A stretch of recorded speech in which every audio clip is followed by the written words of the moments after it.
Hello, everybody. Let me just flip this reading. There we go. How's everybody doing today? I got a whole bunch of new tarot decks that just arrived a couple of days ago. So, what better way to break them in to do tarot readings on YouTube? So, I got a whole bunch of stuff here. I have a problem. I have a tarot problem. I've got too many decks now, and I plan on getting more. How is everybody today? Hey, Wooly, Olga. Oops, there goes one of my cards. Slippery, very slippery. Hey, Beverly, I'm in your ear while you're at work. Hey, Judy. Well, don't get in trouble at work because of me. You can always catch it on the replay. Hey, Cat Shark, Cat C, Coffee Nest. I support Coffee Nest and Tea Nest as well, because coffee and tea are just life. Gotta have your coffee. Dang it, caffeine. Sock puppet. Hey, Brandy. You're wondering where I was. I'm around. I just got stuff going on. I've not been a lazy reactor. Hey, Brooke. I just listen. I keep an eye on Chantal. See what she's doing. If there's anything react worthy, you guys know I'm going to react to her. But if it's boring, I just straight up leave it alone. I don't want to bore you guys to death. Hey, Nirvana. Like, she's given nada. Ooh, Nightmare Before Christmas. Very nice. Very nice. I bet that's an interesting deck. Ooh, first snow came down today. Wonderful. So how are you guys doing? You doing all right? Yeah, I've been around, y'all. I just look. There's just a level of boredom I can't cope with, and Foodie's been giving me that on the regular. I can't. And she's doing mukbangs. I don't want to touch those because, in my opinion, that's self-harm content, and I don't want to spotlight that. I've had food issues myself, and there are other people on YouTube, viewers. Some of you might have had food issues. Why talk about it? Why? She's doing self-harm content. Sitting there stuffing her face, talking about nothing. Hey, Susie. Oh, nice. Milky Chai, she's awesome. Milky Chai is very awesome. Hey, Olive, Kathleen, Susie. I got some new decks, y'all. Ooh. I got lots of new decks y'all want to see. I can show them to you. They're cool. I like getting new tarot decks because they give different messages. It's like collecting books because they all have a different story to tell. Who's Milky Chai? An awesome channel on YouTube that reacts to Chantal. I believe she's live right now. Chantal's using makeup. She's using filters. She's using Spanx. I mean, anything she could think of, anything she could find, she's using it. I'm telling you, like she's she probably spends all of her time looking around to see what she can do to shave off the pounds, whether it's filters, clothing, you name it.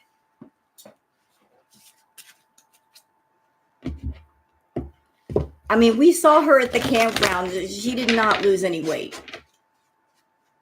She's not lost weight. She's gained weight. Anything except diet and exercise, right? Take the path of least resistance and you'll get true results. You won't have to use all those filters, but yet she keeps trying to faking it. Yeah, exact. Rainbow pickle, I agree. She will never change letter E. You're right. You're absolutely right. Like, I'm not out to change her. Even if I wanted to, I can't. It's up to her to change herself. It's got to start with her. And since she's not willing to change, it is what it is. Hey, beautiful regret. Y'all want to see my pretty new decks? Where are they? So we've got the Mystical Moon deck, a Mystical Moon Tarot. Got that. We've got the Light Seers Tarot. We get the Vincent van Gogh. We've got the Spirit Shadows Tarot Oracle. Yeah, MASH is good. MASH is very good. I forget the name of this deck. Chantal is using makeup to make her face look strange. One eye has more makeup than the other. It makes one eye look smaller than the other. I don't know about that. One side of her face is very, very swollen, and the other side isn't. I'm thinking it's a medical issue, but if she's not willing to go to the doctor and figure out what it is and fix it, I mean, it's, what can you do? What can you do? Hi, Lucy. So upside down, we got another What's the Tea Oracle. And this is cutting season. These are, I love Oracle decks. Oops. And we've got this one. This came in like a plastic case, but it's called the Evil Eye Tarot. So we'll be using that too. And then the Broken Mirror. Did she flip the screen on purpose? I think she did. I'm not quite sure why she did that. It's not going to make the situation any better. Thank you. Thank you, Lexi. How can you order? I got it off of eBay. It's just a simple squash blossom necklace.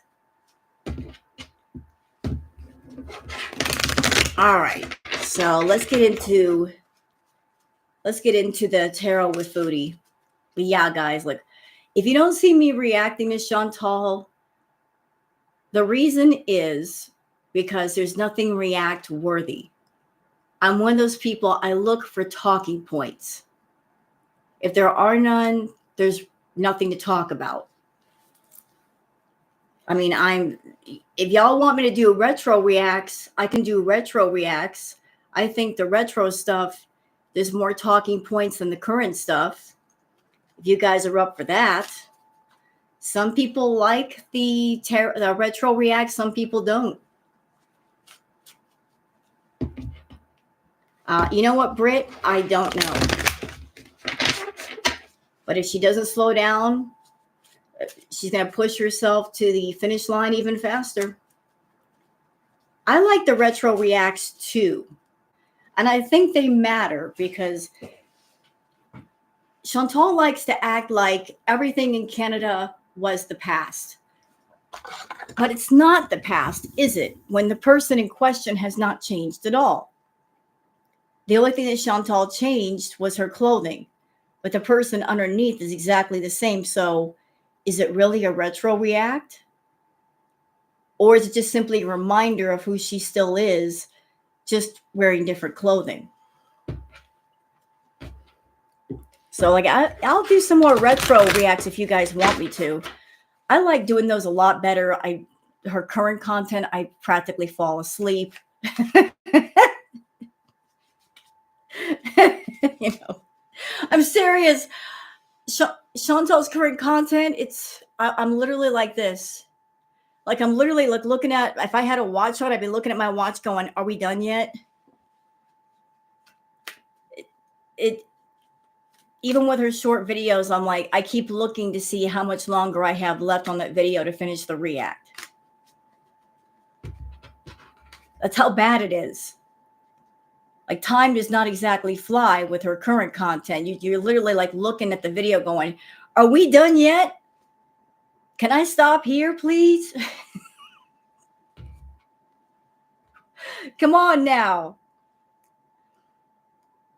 A 15-minute video feels like 5 hours. This is BS. I don't like it. Man. And I remember the days when I was reacting to Foodie during Crackhead Olympics. And for those of you that are not around for that, let me tell you something. That was a testing ground for all reactors, because during Crackhead Olympics, I kid you not, Chantal would stream literally 8 to 10 hours a day, every day. Get up in the morning, she's already done 2 lives. React to those, make the thumbnails, post them. By the time that's over, she's got 2 more. React to those. She's got 2 more. By the time I'm done for the day, if I'm done, it's midnight or maybe 1 in the morning. And even then, it's not safe because she might come live late at night to rage and then dirty delete. And then if she dirty deletes, God help if you go to sleep, you got to go look somewhere else to see if somebody else caught it. It was crazy. I know. I am Cat Lady. I looked at her content today. She did what? A mukbang. She's on a live right now. It looks like. So I don't know. I want something interesting to show you guys. I'm not just going to put videos out there to monetize. I'm not going to bore you guys to death. I want to pick the best of the best and leave the rest alone. Watermelon wine, never heard of it.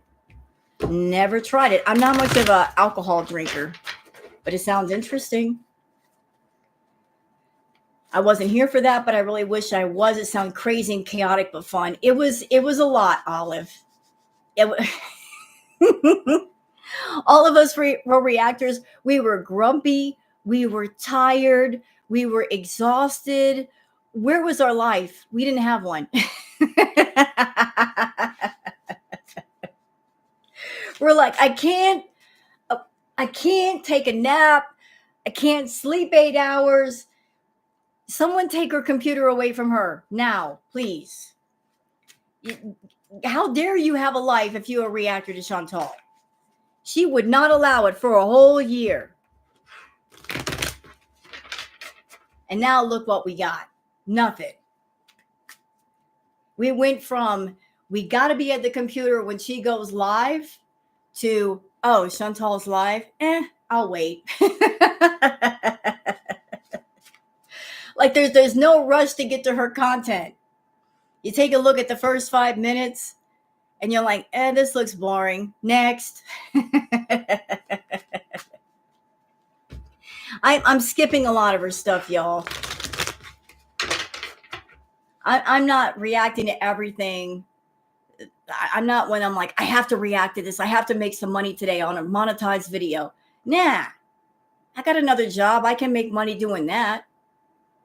It's quality versus quantity. If there's nothing to talk about, I won't talk about it. I won't react to it. I'm not going to waste my time reacting to something for 2 or 3 hours. If I'm just going to sit there bored and you guys are going to be bored with me, screw that. You guys get the best. All right. So how about we get into some foodie stuff? Oh, Lord. What is going on with Foodie?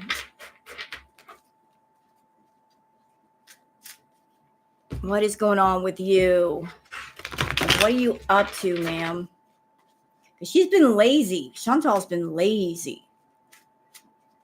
Chantal's been very, very lazy with her content, and people are wondering, is she going home to Canada? I think she is. I think she is taking a little trip back to Canada. She has to. She got to go somewhere. I think every few months, the real her wants to come out and party. So she has to go somewhere and just let it all hang out for a little bit. And then when she gets back to Kuwait, she could pretend to be somebody she's not. You've been watching tarot about ALR.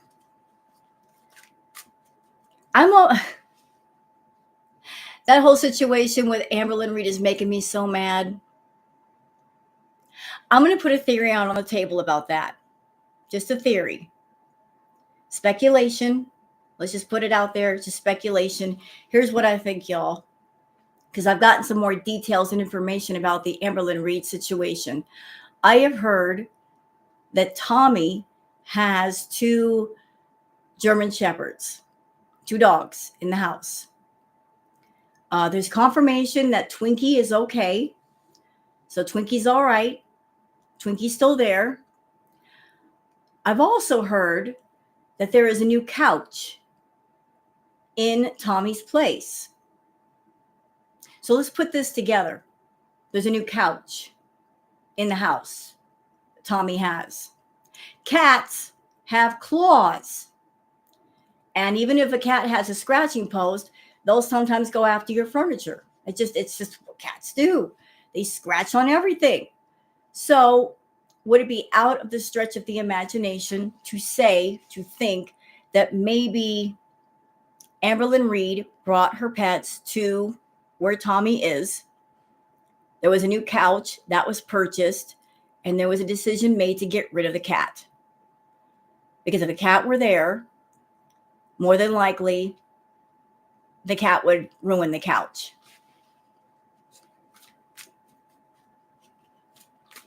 Would it be a stretch to say that?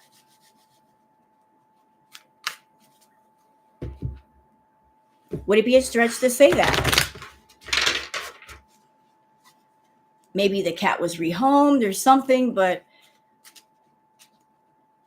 cats tend to ruin couches if they're fabric. Something tells me this story is made up for coins, in my opinion. Yeah, if the cat mysteriously reappears, I will be very surprised. But I will go with your theory, but there's one question that I have to that theory.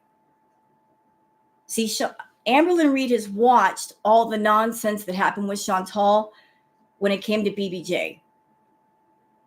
And so she had to know that if she came on camera, if it were made up for views, right, for attention, that the cat was gone when she really wasn't, she had to know that that's negative information, that people in her audience are going to be mad at her, and there would be people that would leave her channel. So why would she put her channel at risk just for views? Wouldn't that go against getting views, getting attention?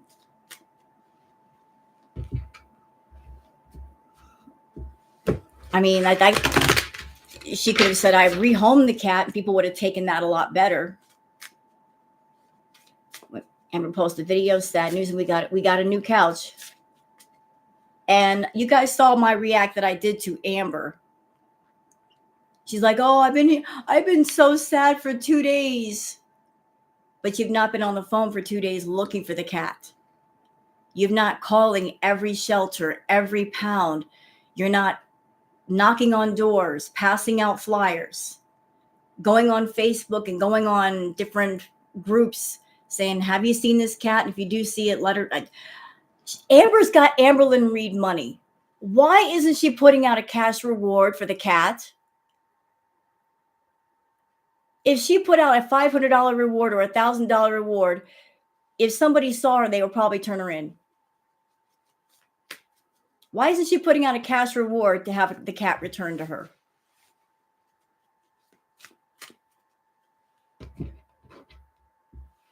And Amber even said in the beginning part of the video, the only reason why I'm doing this video is because a reaction channel found out that Rarity was gone. So basically it was damage control.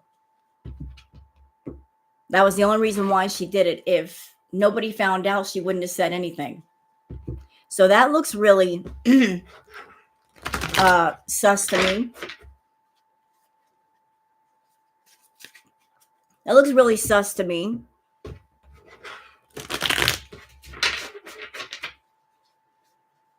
Anyway. Hey, Ami. Beautiful regret. Let's get back to Chantal. I've got on my soapbox about Amber for a minute. Amber, Chantal, Shanny for Christ, none of them should have pets. If they can't take care of themselves, they can't take care of a pet, period. Seems like all the girls, they got a problem with pet care. They're all neglectful. They're all guilty of neglect. If you're not willing to take care of yourself, you have no business having a pet. No business.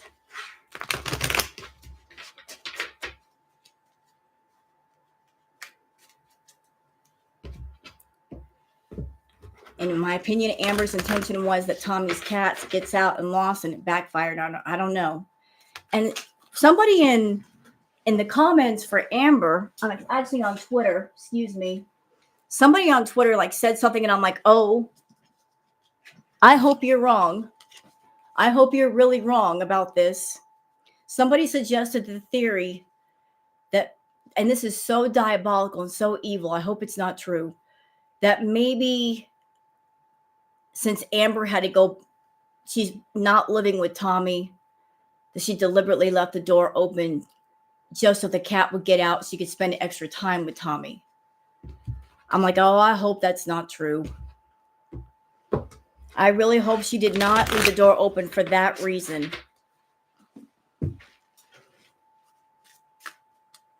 I really hope not. I hope, Angela, I hope so too. I hope I'm wrong. I hope I'm very, very wrong about that. Hey, Tucker.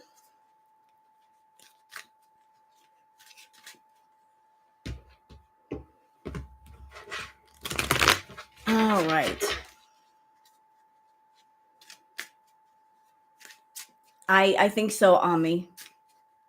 They're very messed up. All right, so let's get into the Chantal stuff. Oops. What is going on with Chantal? Let's get some basic information here. Where is her head at? Hey, Neon Light. And for those that are just entering the stream, feel free to sub up to the channel if you wish. Give the stream a thumbs up if you want to. It helps other people find my channel and find the tarot streams. I really appreciate that. Really appreciate that. All right, so let's get into it. Everybody's welcome here.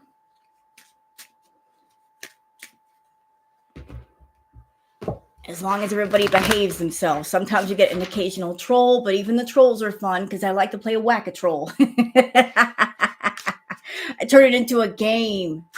Oh, you're a troll? Let's treat it like a video game. I get points for kicking you out of the room.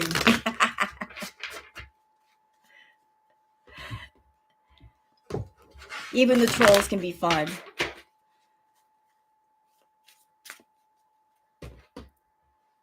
All right, so what is Chantal up to? Hey, doo-doo.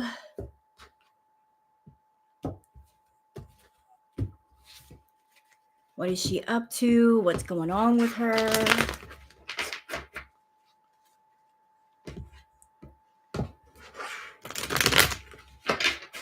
All right, let's get into it. All right, it's like that, is it? Okay, we're gonna roll with that. First card down is the Hanged Man. I want to expand on this card. I want to see which way this is going. We got the Hanged Man. Let's see. I don't know. Let me look at this card for a minute. The Hanged Man. So I keep getting a message from Spirit, like she keeps thinking, I've got a bright idea. That's what I'm getting off this card. I've got a bright idea. I keep feeling a sense of contemplation, and she's thinking, I've got a bright idea. Like she's trying to make something happen. I got a bright idea. Like if I just lay here long enough and I'm just thinking, I got a bright idea. Bright idea for what though? What are you thinking about? Okay. So we've got the Seven of Swords. What are you doing? What are you doing with the Seven of Swords, Foodie? Oh, I get it.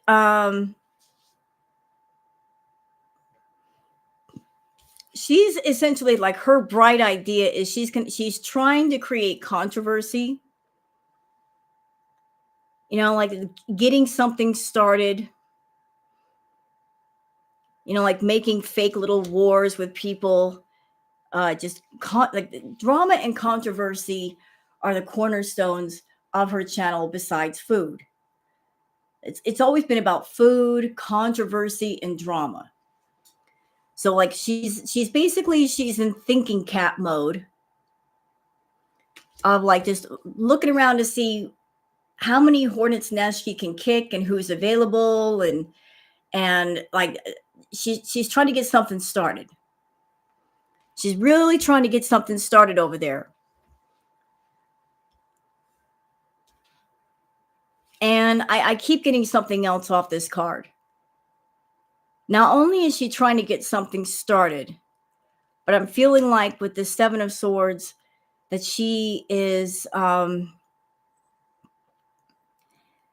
lot of the drama is fake. This is fake drama. This is conjured up. This is paid for. This is arranged. This is staged. Like I'm feeling like this, like the swords in the person's hand. It's just like I'm seeing a picture of somebody running across a stage with stage props. Like this, like it's manufactured. Like where there's no real war going on here. But we need a war. We need some drama. So let's just get on stage and pretend to fight. Let's just pretend to fight. So I think that's what the Seven of Swords is about. We're doing some fake stuff over here. Okay, next. That's interesting. We got the King of Wands. And we've also got the Temperance card. So this fake drama. Okay, hold on. I want to expand on the King of Swords. Who are you, and what part do you have to? Oh, okay. Talk to me. Talk to me.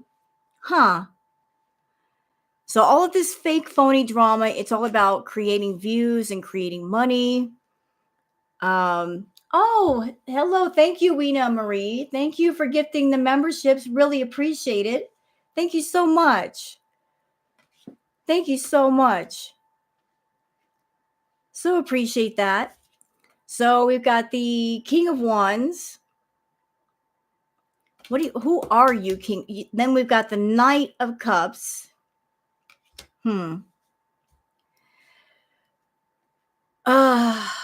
I feel Salah's got a hand in all of this. He's pushing her to make money.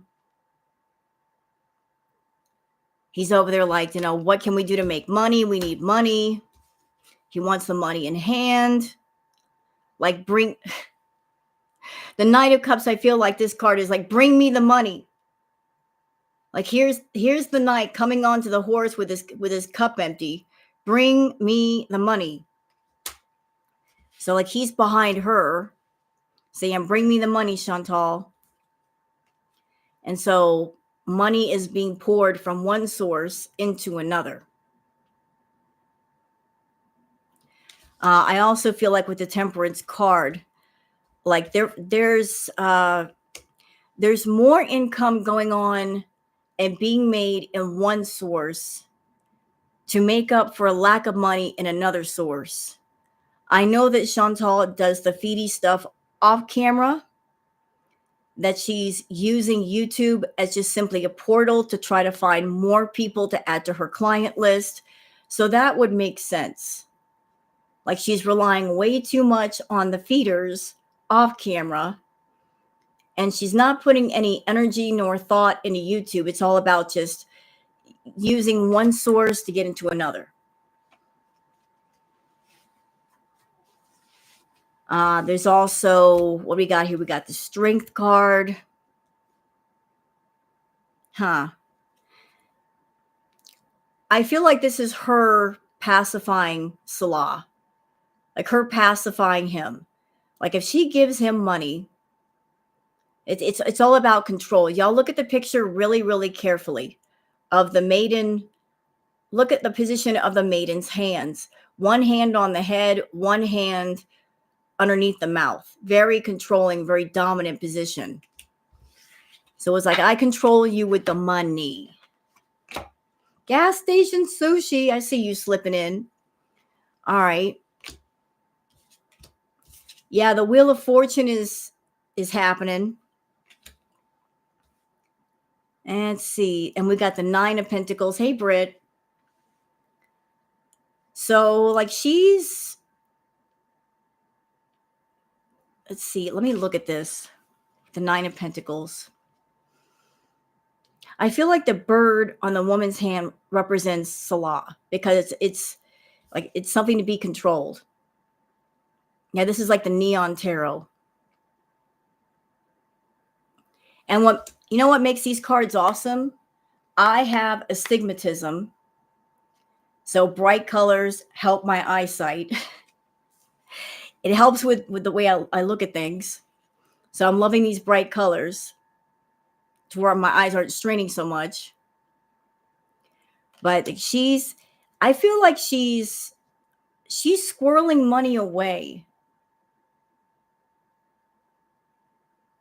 Like, I think she's making more money than Salah is even aware of. I don't think she's telling him about all that she makes. Like, she's a bit of a miser, our girl. She just gives him a little bit, and that's all she gives him. But she's squirreling her money away. My birthday is January 2nd, 1971. I am a Capricorn. I am a Capricorn.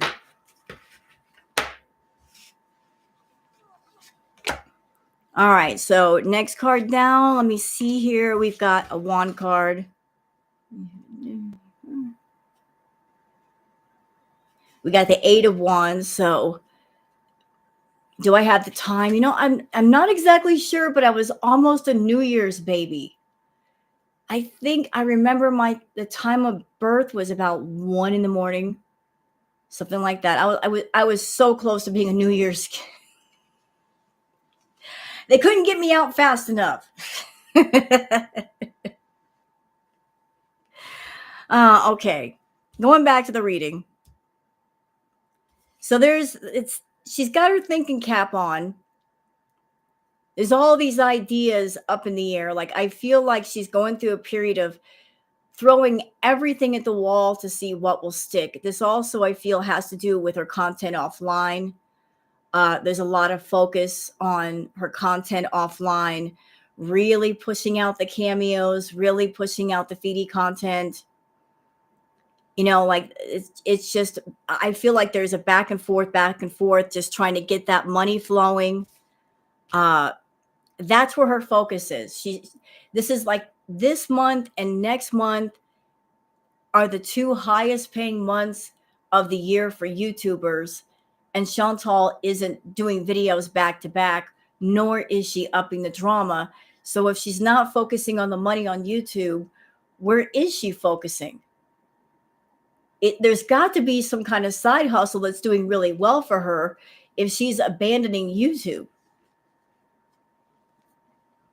Access to her bank account. How does he not know about extra money? How's Foodie be hiding the money? You know what, Tucker? That's really easy. She could have PayPal accounts he don't know about. She could have all kinds of accounts he don't know about.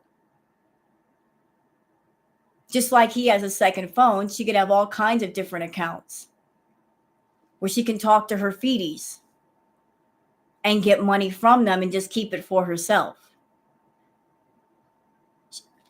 Maybe they came up with some kind of agreement where he gets like a base salary pay type situation. But I think she's got secret accounts that he don't know about. It wouldn't surprise me at all. Hey, Hale. Not cameos anymore. Why? Is her cameo down? Is her cameo account down?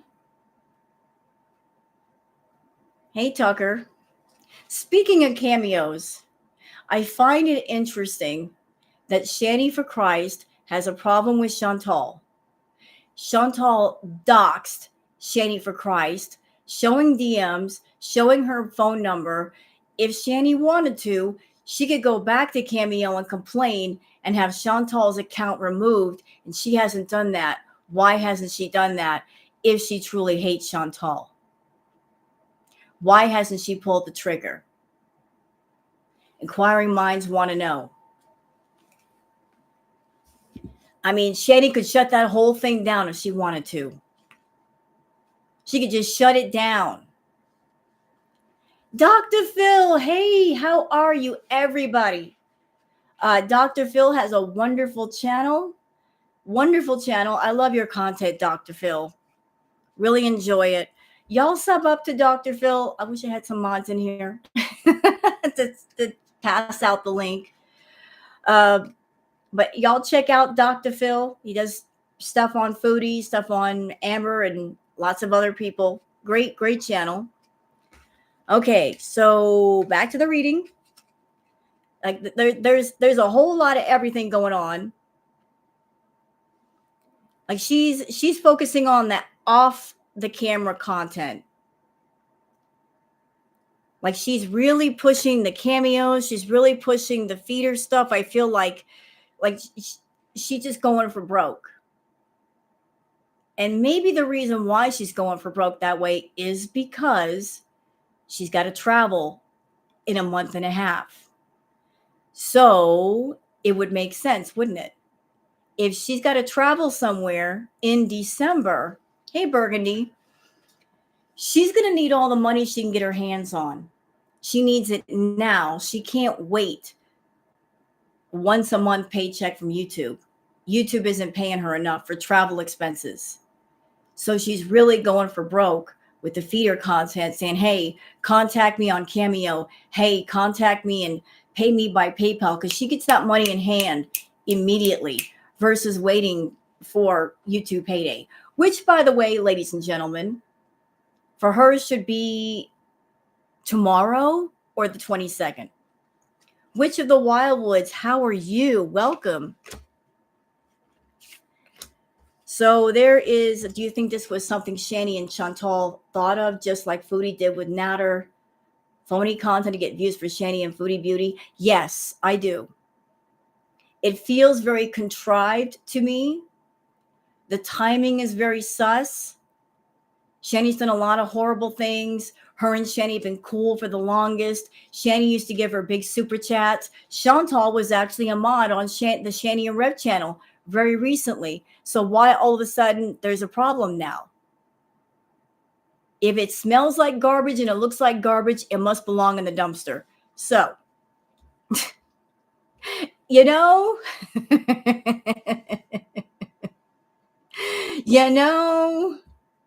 if garbage is garbage, it's garbage. It is garbage. All right, so let's move on. So we got the 5 of Cups. So she's going for broke with the feedy stuff. Okay, lots of ideas up in the air, like she's trying everything. Really trying.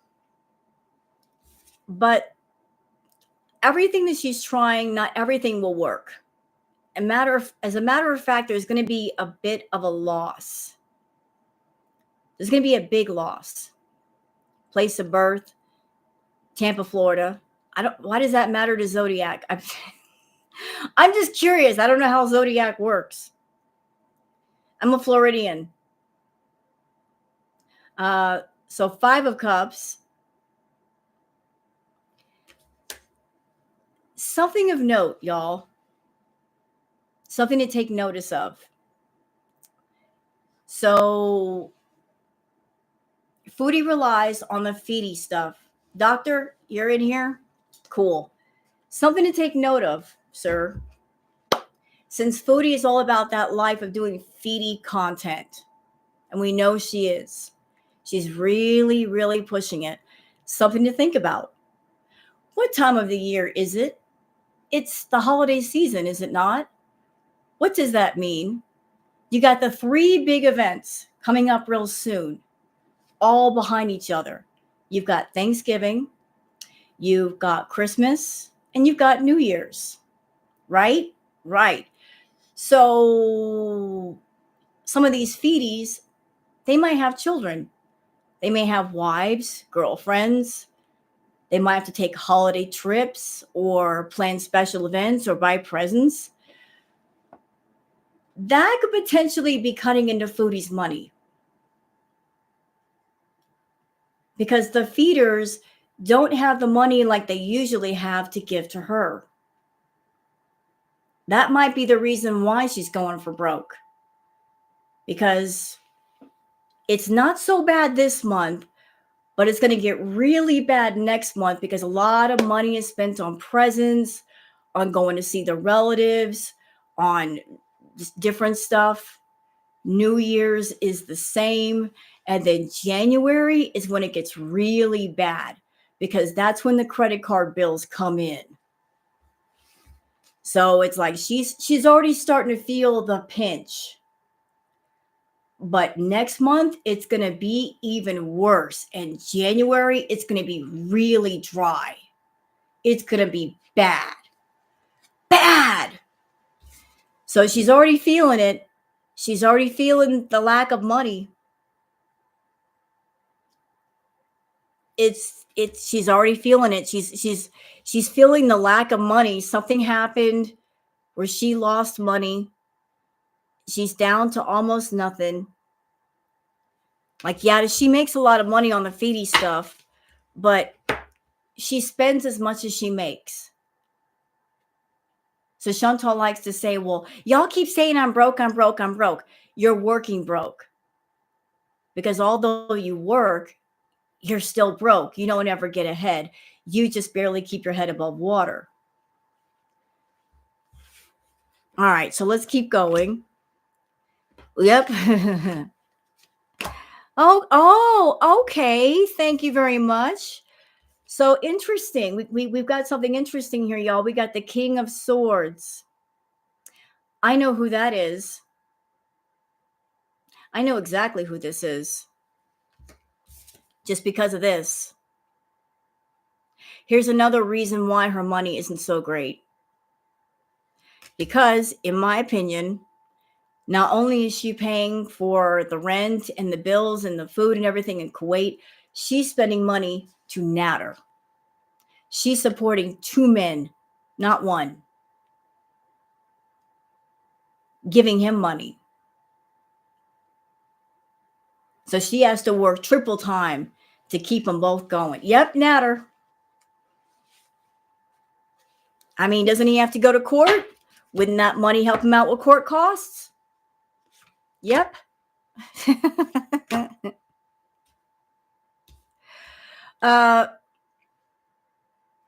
We also have the Queen of Wands.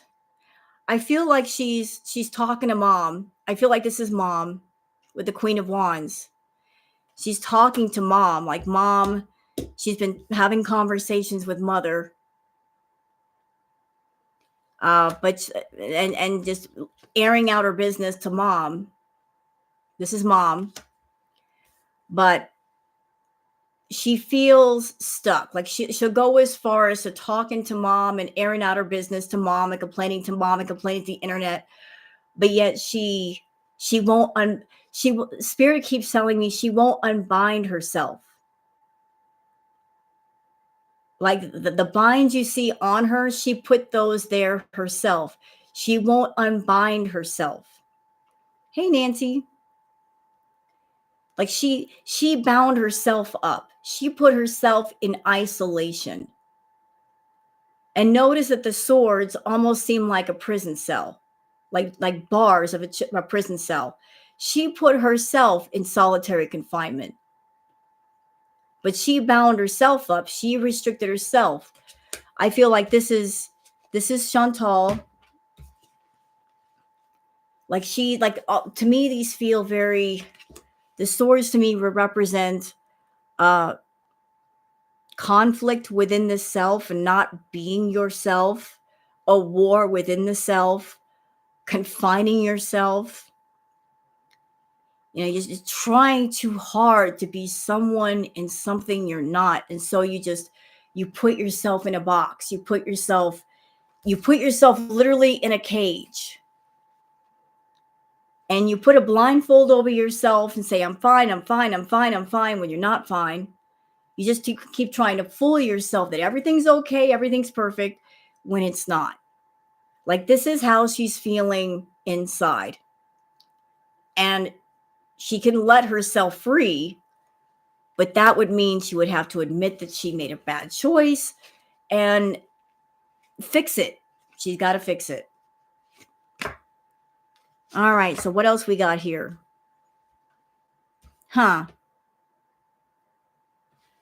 Okay. This is how she sees herself, the Queen of Cups. She thinks that she's being smart with the way she's making money, and she's all about, I'm going to make money. I'm going to make lots of money. I'm going to be the Queen of Cups sitting on my throne. That everything she's doing is a smart decision. There's going to be some sort of victory, but it always leads to this. The path that she's taking is not a positive one. It's not good for her. And it's just like there's more defeat than victory. It's her body is feeling it. It's feeling it, but she won't acknowledge it. There are secrets going on. The moon card usually represents secrets. I feel like the two buildings on either side represent secrets between two houses. Like, I'm not telling you things and you're not telling me things. Secrets between two houses. So there's deception all the way around. Like, he's not telling her stuff. She's not telling him stuff. All right. So you know what? I'm being told to get my tea deck out. I love my oracle decks. We're going to go back to the regular tarot in a second, but I'm being told to pull this out. Hey, Naomi. Y'all are going to love these cards. Ooh, I love them already. I was looking at them and I'm like, ooh, they're so perfect for girl world. Yes, indeed. These are such girl world cards. And that's exactly why I got them. She doesn't use filters. Yes, she does. Foodie is a living filter. It's all fake.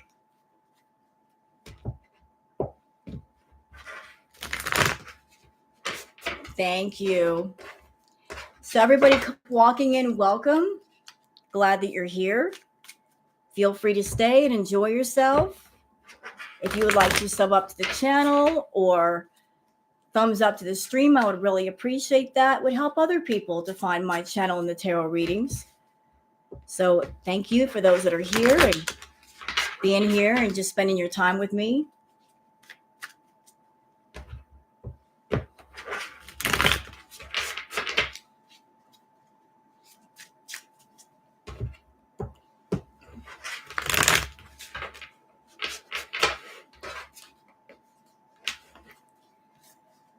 Yeah, it was a munchie run, doctor. She doesn't do grocery hauls. She does munchie runs. It's basically what it is. And I'm somebody that I had a problem with food. It's a munchie run. And if you got a problem with food, that's the last thing you should be doing. Because I've always said on my channel, doctor, if you can reach out and touch it, it's too close. If you can walk across the room and get it, it's too close to you. If you have a problem with food, the best thing you can do is make sure it's out of the house. Because if you got an urge for something and there's like 10 steps to go get it, it might stop you from getting it. But if you can walk across the room, you'll go get it just because it's there. So if you bring it around her, she's going to act like Pac-Man. She's going to treat all the food like power pellets. She's going to want them all at once. How many filters are on a phone? Nancy, not only were there filters on the phone that she uses, but there's all kinds of apps out there, like beauty filters that you can use on top of that can contour your face. It can fix your skin. It can put makeup on you. It can widen your eyes, widen your lips, anything you want. You can just pay like a small subscription fee to some of these apps and it can fix your face, girl. just like you can come on camera looking bad and then turn on a filter and it's all fixed. Yeah, exactly. Don't have the food near you. I try to keep stuff that I like a lot away from me for that reason. It's like don't tempt it. Don't tempt it. They order takeout for meals and grocery hauls for snacks. And another thing. So I saw this on Twitter. And I'm not doing this to y'all. I'm doing this for Foodie, just so we're clear. Foodie, I heard what you did. I heard that you and Salah went to a bakery that's basically for charity. You were taking food from the needy, bitch. You got enough food. Don't take it from people that actually need it. Don't do that. Stay away from the food banks. Stay away from things that are for people that need food. They actually need that food. Don't be taking food out of their mouth. Biatch. Yeah, I saw that on Twitter. I reposted it too. All you wonderful Twitter peeps will let me know. I'm like, how dare this bitch? Snatching up other people's food when they actually need it and they don't have YouTube money. Leave the food alone that people actually need and they'll eat. Yeah, it's a charity bakery. Yep.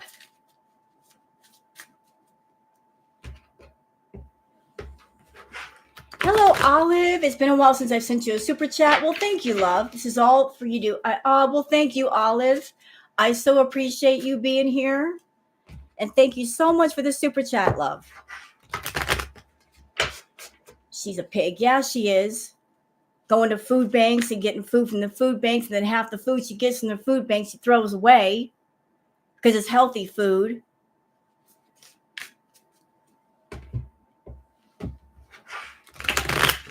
All right. I'm going to get off my high horse with Foodie. I'm going to get into my tea deck. Y'all ready? Show me some insight to Foodie. Like, where is her mind? What is she doing? Why is this card flipped upside down? Get in there. All right.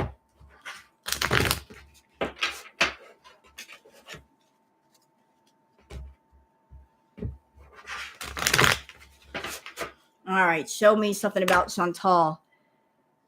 Okay. All right. Okay, so she's over there trying to act like she's doing adulting, mature efforts, being responsible, keeping shit in check. So she's trying to act like an adult.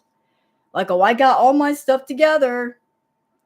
But I feel like she's like a vibe. She's sensing something, unexplainable feelings, listening to intuition.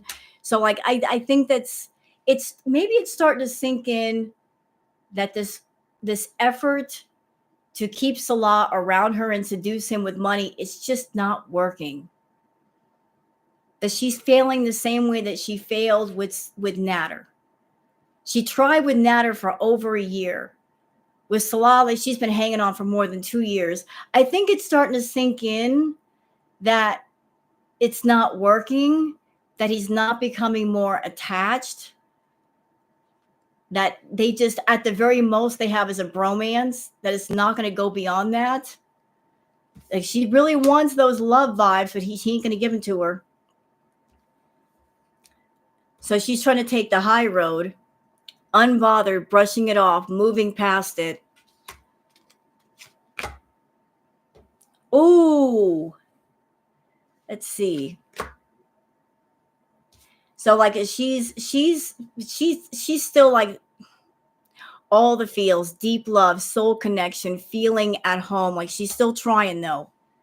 Like there's one part of her brain is telling her, Chantal, give this up. It's not working. Quit this nonsense. But the emotional side of her brain is screaming a little bit louder. It's a little bit noisier. than the reason sense side. The reason sense side doesn't have a loud enough voice to combat the emotional side of her. The emotional side is a lot noisier. So she's all in her feels. Like she keeps trying to convince herself that she can do the impossible and seduce him with the money and just hanging around. And if I squat in his life long enough, he'll just take me on. And there's been a lot of buttering up.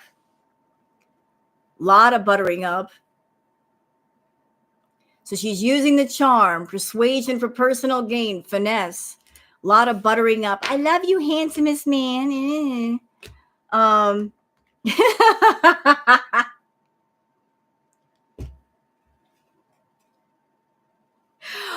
my God. Who are you talking to, Chantal? Flighty, temporary option, unpredictable intentions. Girl, you know what she's doing? Here's what she's doing. This is Chantal. The Salah door is to the left. The Natter door is to the right. She's between both doors, keeping them both open just in case one closes. It's like, I'm going to keep you on the hook just in case I fail over here because I don't want to be a total failure. Oh, my God. But she needs to do some soul searching. She needs to find her inner light. Like she's lost touch with it. She lost touch with it a long time ago. Find the true self, living consciously. But she's never going to find her inner light that connects to her true self as long as she's being an imposter and pretending to be somebody that she's not. As long as she's keeping her soul in disguise, she'll never discover her soul. Does that make sense? It's like, how can you find your true self when you're covering up your true self? You're not exploring your true self. You're basically a wolf in sheep's clothing. You're covering up who you are versus exploring who you are. So it's like the more you fake the funk, the more you fake yourself, the more you're disconnected from your real self. So it's like cloud 9, emotional fulfillment, expectations met, ecstatic. Somebody's doing it for Foodie. I don't know who it is, but she's talking to somebody. Maybe there's some online cyber games going on. Yeah, somebody's lighting her fire. I don't know who it is. Somebody's lighting her fire. And she thinks she's slaying. She really thinks she's slaying. She thinks she's on point. And how is she slaying? By the trolling. Intentionally causing upset, baiting a reaction, provoking disputes. That's how she's slaying. It's like, let me just get some stuff started with people and start some fake, phony drama fights, and everybody's going to buy it and everybody's going to eat it up. And the reaction channels are going to cover more of me and my content, which is going to lead to more subscribers, more views, more money. But yet things she's trying are not really hitting the way she thought they would hit.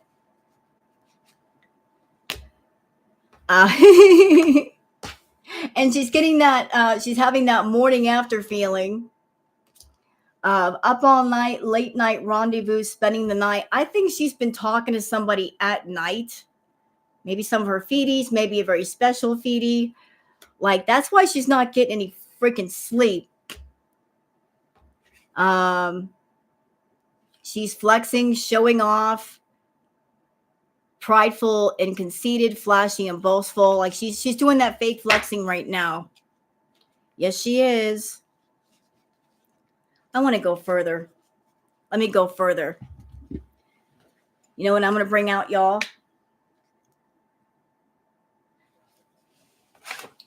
This is becoming one of my favorite decks. It's called the Broken Mirror Oracle cards.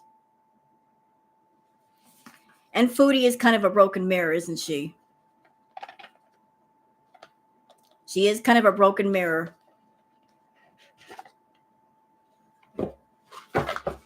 And my cards just flew across the room. Literally around. Y'all give me a second. I think my cards don't want to deal with Foodie today. They just went flying. They're like, hell no. Don't make us read on her. How dare you? How could you do that to us?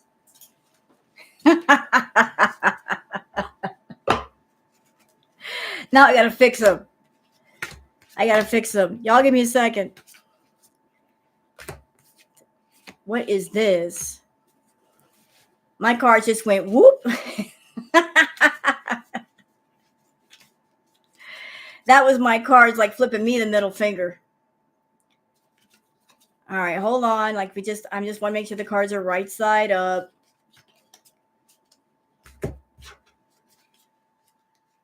All right. Y'all give me just a second. I'll just take a minute to fix these. I didn't expect that to happen.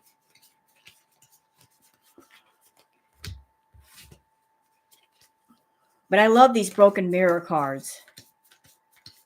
They're so awesome. Okay, cool. We're good. She needs some mental health assessment. Yes, she does. But she's never going to get it. Because if she did get some assessment, guarantee you whoever she talks to, what they're going to tell her is you need to get off YouTube for a while and focus on yourself. Hey, Clark.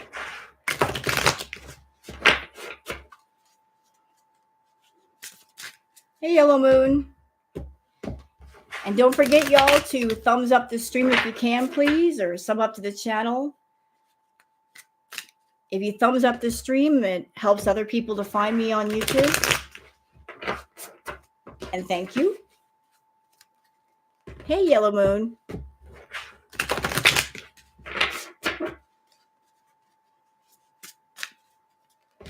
I need to burn some sage. I actually do have a lot. I got a whole thing of sage. But if I burn the sage, it's going to get smoky in here.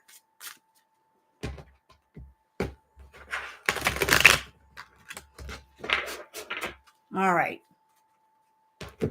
So show me some insight to Foodie Beauty. Like what is going on with her? Let's go deep with this shit. Show me more.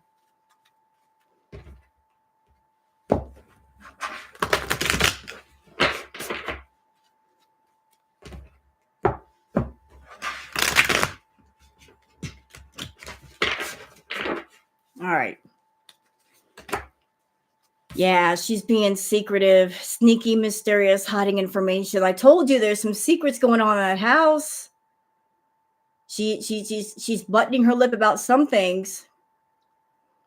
Like her, I think her and Salah both, they're not disclosing everything.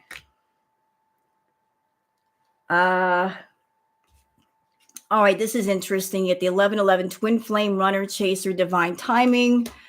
So about the twin flame thing.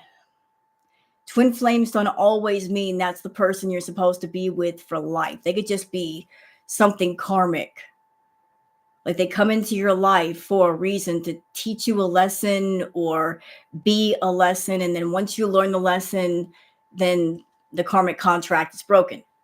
But like she's looking at Salah is like, this is my partner. And he could actually just be a twin flame. That he's supposed to be there to teach you something. And this twin flame is a runner and a chaser. So one person's the runner and one person's the chaser. And I believe the chaser is Foodie and he's the runner. So this is not a positive twin flame thing. This is kind of a toxic one. Let's see. But she longs for intimacy. She longs for that intimacy. But what she's taking as love is actually infatuation. She's infatuated with him. Like she's very immature in her thinking. She thinks it's real love and it's actually infatuation. Well, the thing with infatuation is it doesn't last long. You know, it's like a firework. It goes off, there's a lot of heat, and then it dies down and then it's over. So like she's just infatuated. And then there's denial, obsession, attraction. Like this is basically like high school level infatuation mixed with obsession. But she's hiding her true feelings, deep emotions, secretly in love, cold and detached. So it was like she's acting as if she's in love with Salah, but she's not in love with Salah. Her feelings are somewhere else. Everything that she's professing that she has for Salah actually belongs to another person. And she's been snooping, drive-by stalking, social media psychic. No. No. Look at the last part of that. Foodie, are you snooping over here? You are snooping over here. Girl, my cards just told on you. My cards just told on you. You are so coming over here and you are snooping. Look, look, look. She's snooping. She watches my readings. She's snooping.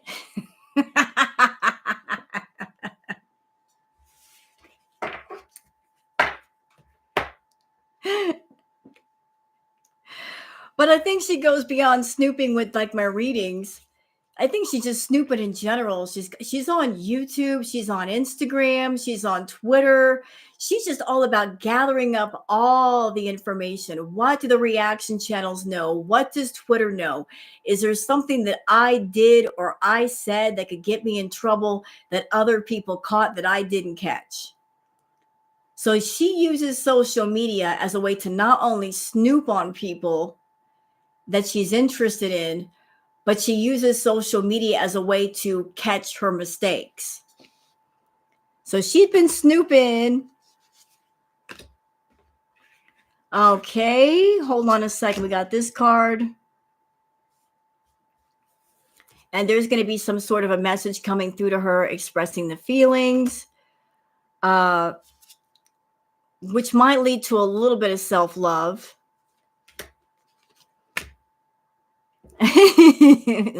Netflix and chill. Spending around friends with benefits, spending time with someone else. Y'all, I feel like this card has to do with her going back to Canada. Like this points in the direction of she's going back to Canada. Friends with benefits, spending time with someone else. That would point in the direction of her going back to Canada, at least for a short time.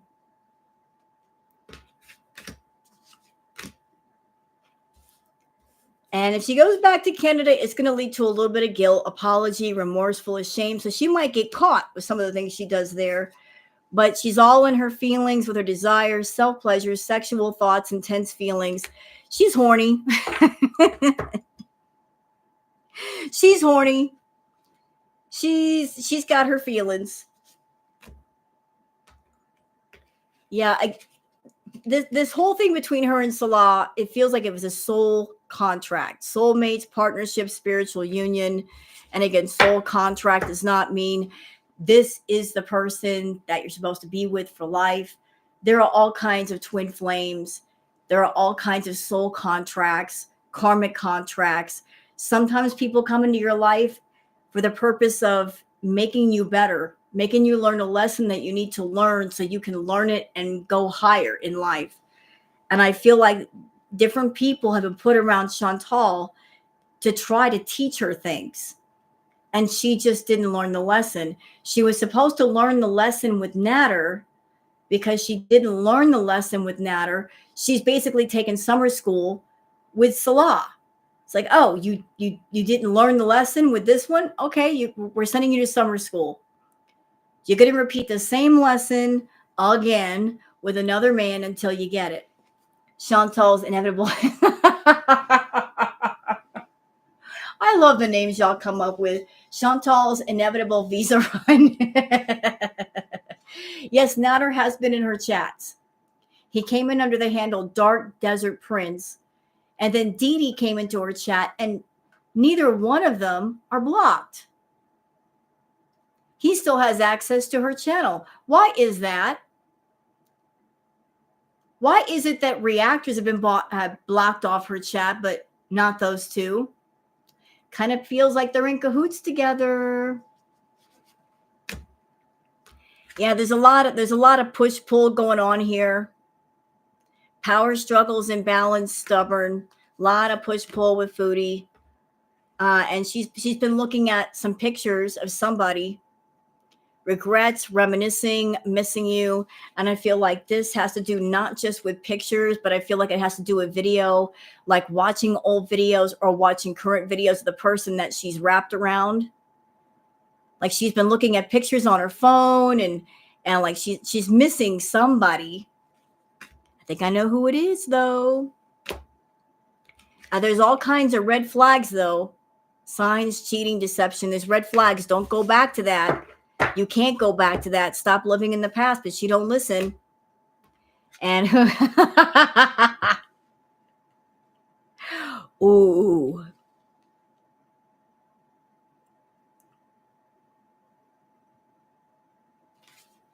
Oh, look, we have a bit of a spam troll. I love those. Those are so much fun. Is somebody trying to spam my chat room? Are you really trying to do that to me? Oh, you want to play? Let's play. Oh, I love the fun trolls. Is it time for my favorite game, Whack-A-Troll?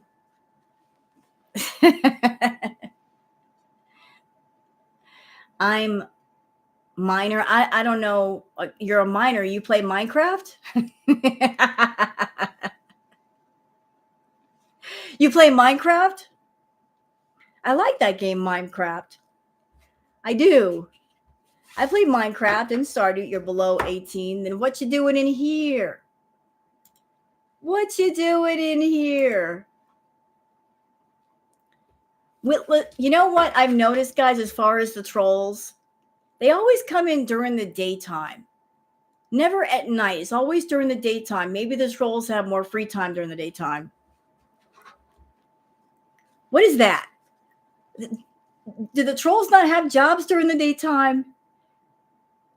They just sit around and like, I'm gonna go screw with somebody.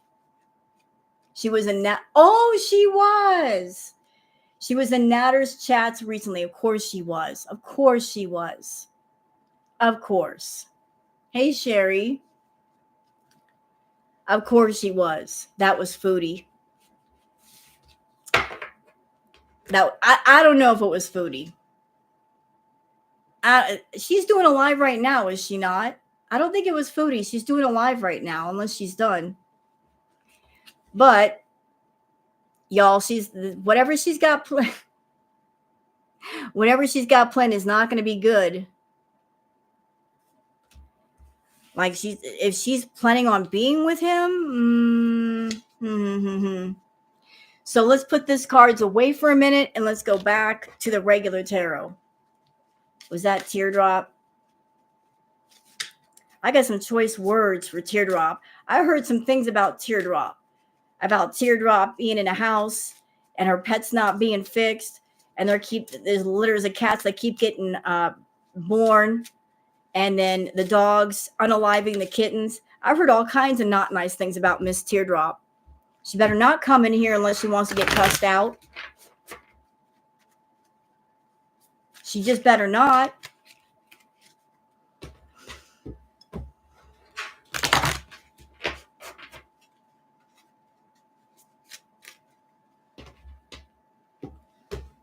She is. All right, so let's go back to Miss Chantal for just a moment.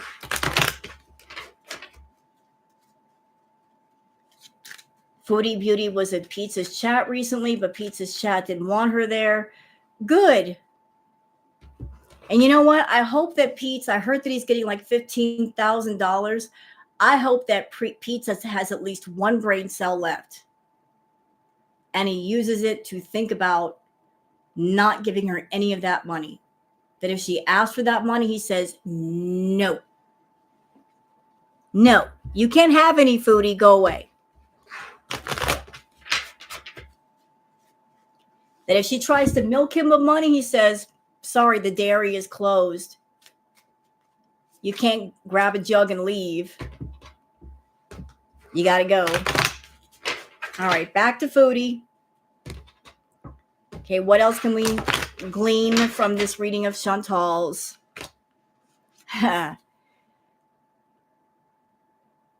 Yeah, y'all keep a lookout for Foodie. I feel like especially next month, we're getting close. We're basically almost at the end of this month. I feel like next month the drama is going to pick up speed. Like she's really going to be just like trying to fight with everybody. She's going to be pulling some fuckery.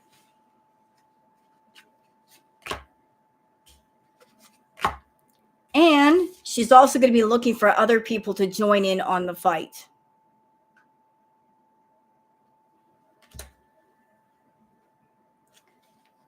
And it's all about the views. It's all about like being victorious and making the money with the Ace of Swords.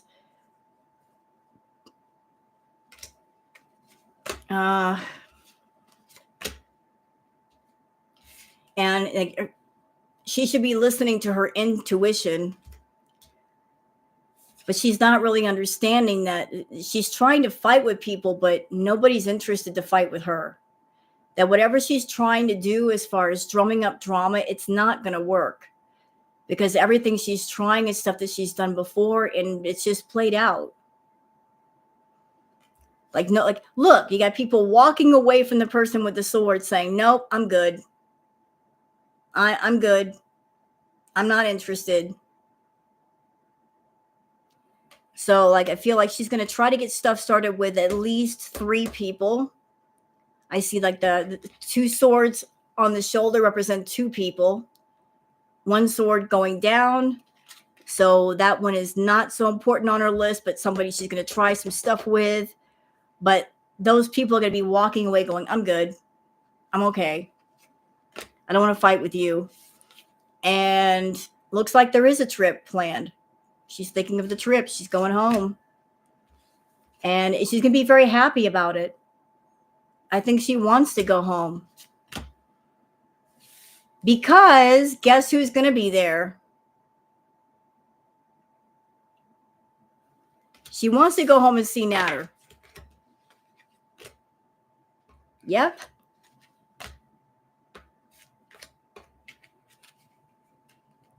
And she wants to turn him into content. Almost done with the reading. Where can I send it to you? Speak out. I think my email address is on my About Me page on YouTube. But he's going to be leaving. She's going to be very much alone. Very much alone. Now, I want to get into... I want to see what Salah is doing. Now it's giving her the good she's really looking for. That's probably what she's hoping, is she can just go back. She wants to go back. And she thinks Natter will ring her bells real quick if she goes back alone.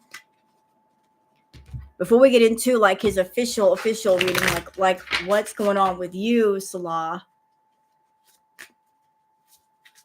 You know what? We'll use the broken mirror cards on you as well.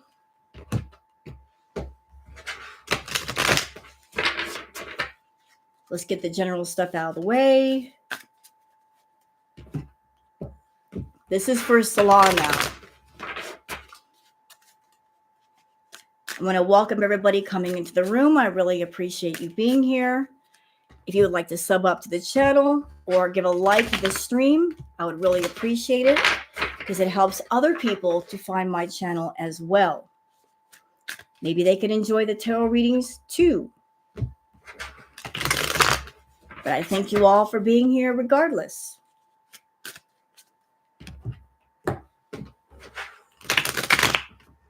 Natter and Foodie are evil. Yes, they are. But I say, if there's evil in the world, let it hang around with itself. You know, better that they be with each other than with other people. You know? Let them be with each other.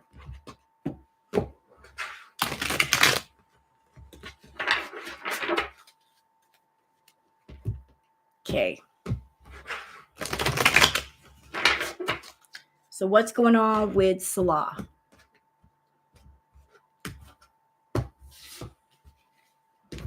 What's he feeling? What's he up to? What's his energy? Spirit is telling me he's basically coasting right now. He's just like he's got cruise control activated. He's coasting, like whatever. That's his energy. It's whatever. He's coasting.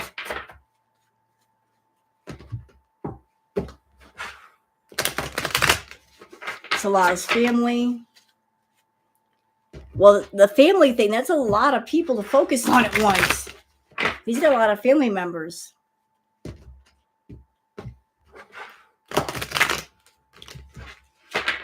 It's kind of hard to focus on several different people all in one reading. Because there's the dad, there's the sisters, there's the aunties, everybody. All right. So, hello. Is it jail?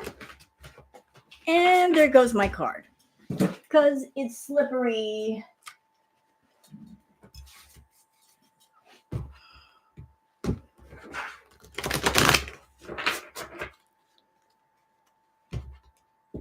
All right. Okay, what is your energy, Salah?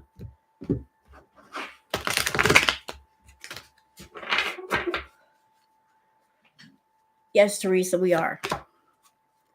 Ooh. Oh, wow. That's interesting. So this is for him. No contact, blocked, silent treatment, cut off all communication. Who is he blocked from? Huh. Oh, let me just reshuffle the cards. Let me just reshuffle these up. One more pass.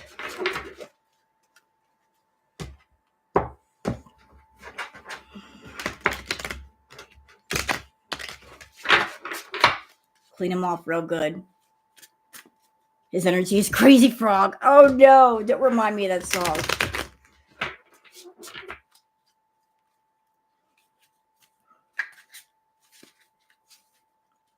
All right.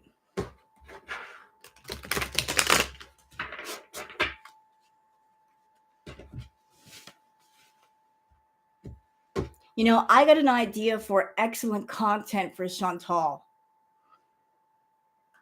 I think I have a great idea for content for Chantal. Y'all want to hear it?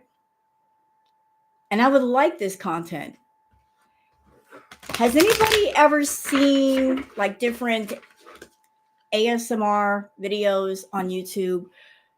There are different ones like what do you call it? Like the crusher things. You put different toys and objects in those, and then crush them all up. And then you've got like the press and all that.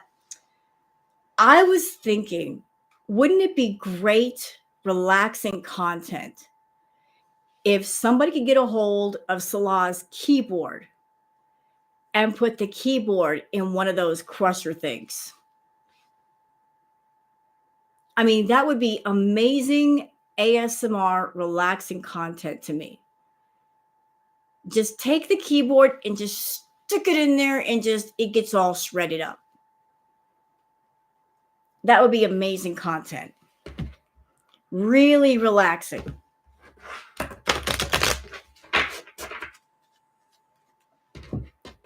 I mean, you never know. That video could probably get like 1 million views. I actually relaxed to watching content, ASMR content of things getting crushed up with the shredder things, and they're very relaxing. Very relaxing. I'm a weirdo. Like when I'm not doing like the reaction stuff, I like to watch the makeup repair videos. There is another ASMR channel called Wood Soup. Like I love watching those videos. It's just like a wooden bowl with like wooden beads and stuff in it and water. It's very relaxing. Just different stuff like that. Soap cutting. But I would love to see that keyboard get crushed up.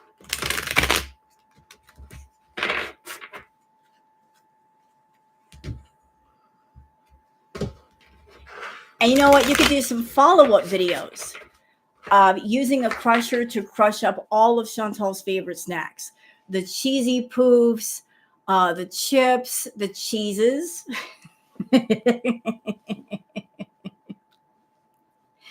I mean, just do a Chantal-themed ASMR crusher video.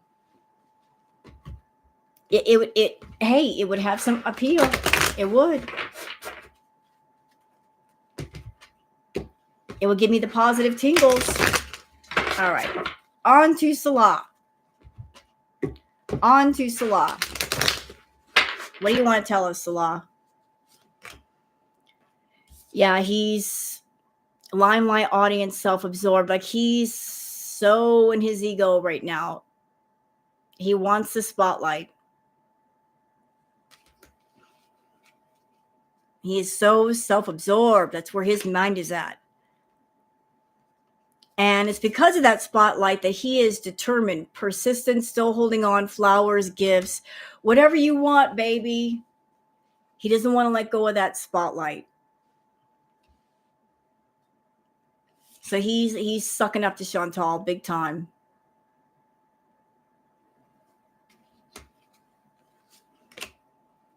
Thank you, Hakeem the Dream. What does the future hold for me when I transfer to Texas for work? What are Izzy's true feelings for me? She says she hates me. Does Izzy play a part of my life? I don't know who Izzy is. I don't know about your relationship, sir, but thank you for the super chat. I'm doing reading on Chantal and Foodie right now. I'm not doing private readings, but I don't know you and I don't know Izzy. I don't know your situation. I'm in the middle of a reading right now.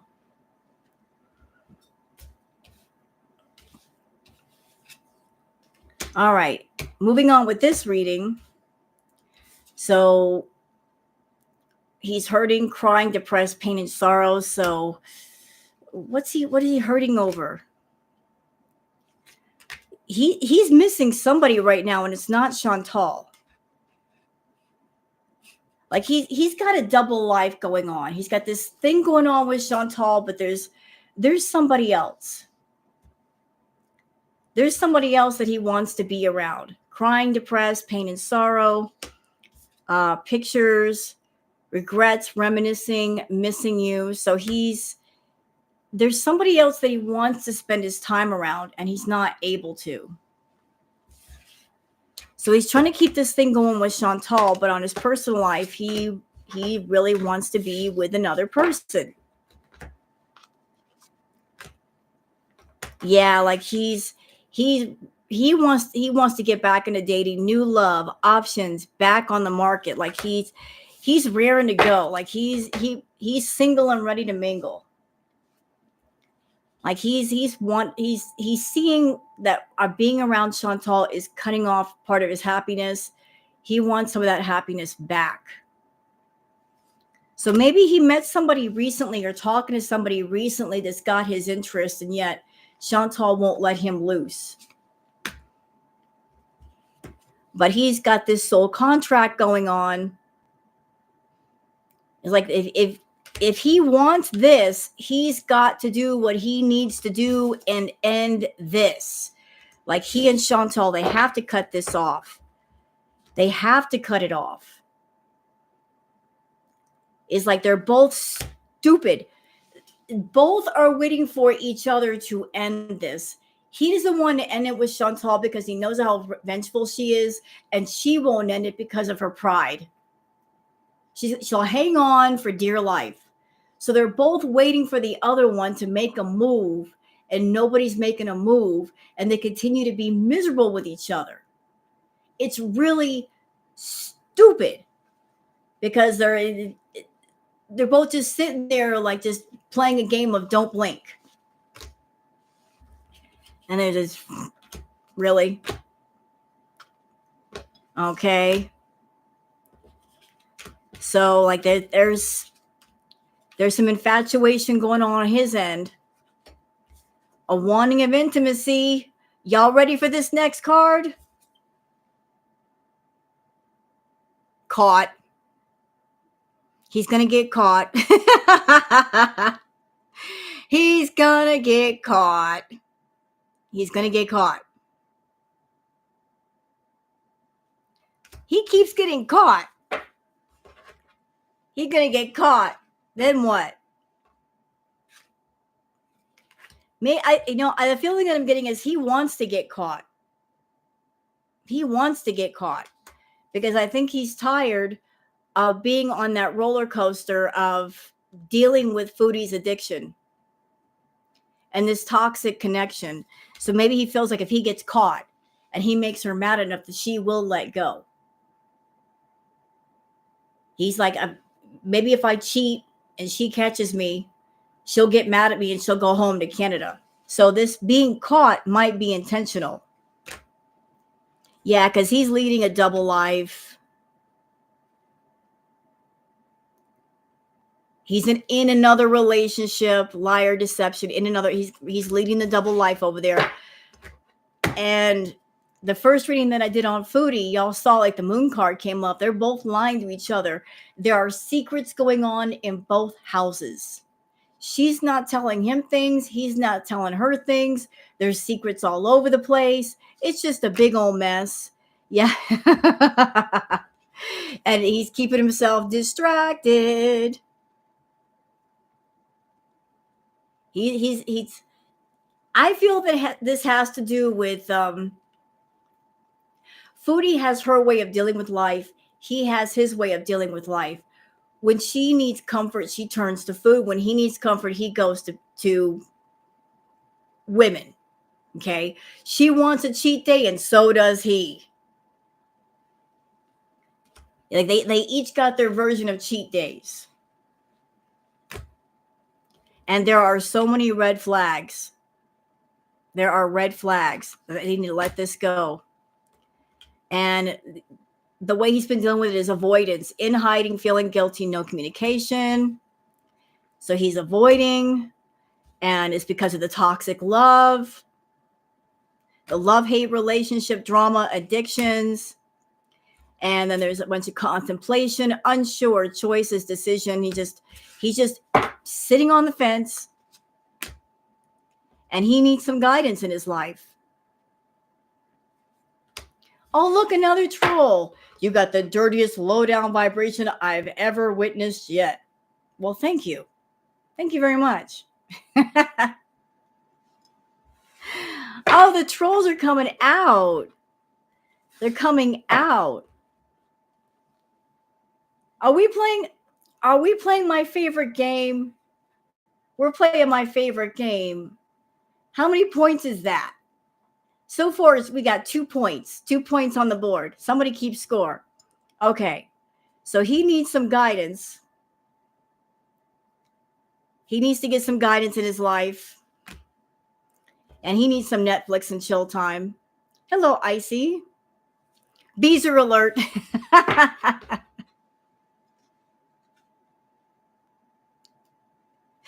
I swear, I love playing with the trolls. These idiots coming in and fucking with me, they don't understand. I played World of Warcraft for 11 years, okay? Like way back in the day. Y'all want to see some like expert level trolls? All you got to do is play WoW for a while. Just join up in the game and sit in trade chat in one of the capital cities and listen to the conversation. You will be amazed. The things that come out of people's mouths in trade chat. You play World of Warcraft, you get a thick skin real fast. The trolls on YouTube are nothing compared to the trolls playing video games. Yeah, the WoW trolls are merciless. All right, so he needs some Netflix and chill time. But he's getting at the same time that Foodie wants him close, she's also giving him the cold shoulder. So it's like sometimes she wants him there, sometimes she doesn't. And he's been snooping. He's snooping. He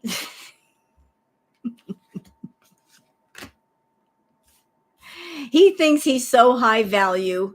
The Empress, beauty, sexy, abundance, confident. He thinks highly of himself, but he's actually very childish. Very, very childish. Like he thinks he's more than what he is. And this whole situation with him and Foodie is opposites attract. Lessons, not your usual type, different spiritual beliefs. This was he thought he could just make this work for his advantage. And that did not happen. That did not happen. So let's go on to the regular reading with Salah. What does the regular tarot have to say? She won't fix the cats for views. I know. Dark Moon Fair. I miss the Dark Moon Fair. I haven't played in so long. I did catch one time out of all the times I went to Dark Moon Fair, the event that happens with the rabbit. The event that was inspired by Monty Python, and you get the little rabbit boss that deals an immense amount of damage right there by the water. And if you're lucky, you might get a rabbit pet with the blood dripping out of its mouth. I've only caught the rabbit once.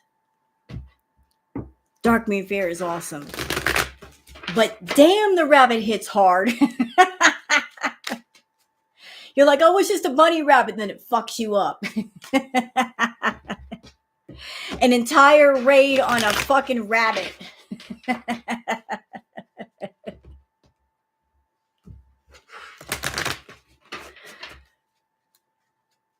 All right.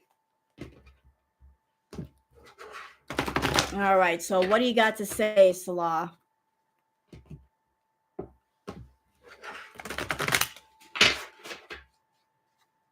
What World of Warcraft is fun. I had good times in WoW. But the people that come on here try to fuck with me, it's like, you don't even understand what I've already dealt with. Don't try me. Not only am I a Capricorn, but I'm an older gamer female. There's no fucking with me. You just can't do it. I will flip the script on you so fast you won't even know what happened. All right. So let's get the general reading on Salah.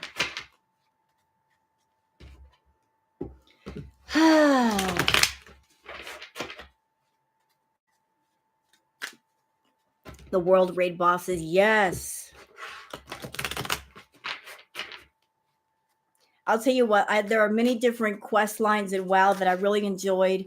And I really enjoyed the one where you get to punch Deathwing in the face. That was a funny one. There's a lot of funny quest lines in WoW.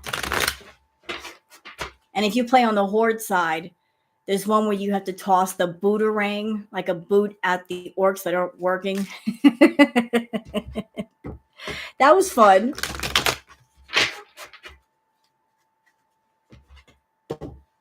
All right, back to Salah.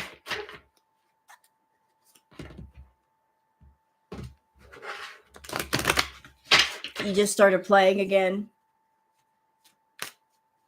Little tip, Neon Light. I recommend, if you want to jump ahead a few levels really quick, play a Death Knight. If you play a Death Knight, you start at level 55 immediately, which means you can get a ground mount immediately. In the quest line, the opening quest line, you get like a horse. So you're not walking everywhere. You start at level 50, 55, 60, something like that. And the quest line for Death Knights is fun anyway, so...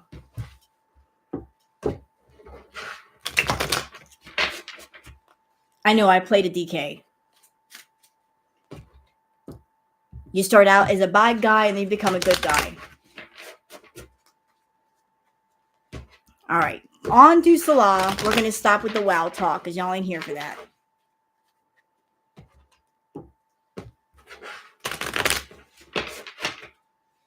All right, Salah, you're up. Ooh. Oh, Major Arcana jumping out real quick. So we've got the World card.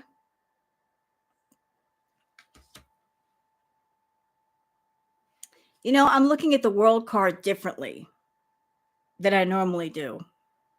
I feel like the World card, like if you look at the image on the World card, I think it doesn't necessarily have to do with The world is yours. I'm looking at the figure inside the circle. So the world is like, I just did the previous reading on him with the oracle cards, like him getting out in the world and dating and being more social. Hello, Sassy. So there's a sense of like he's also in the hanged man position. Like he really wants to break free of Chantal. But that means he's going to have to, like, there has to be change. Does my necklace have any meaning? No, it's just a necklace. Okay, let me just expand on that death card. One more, please.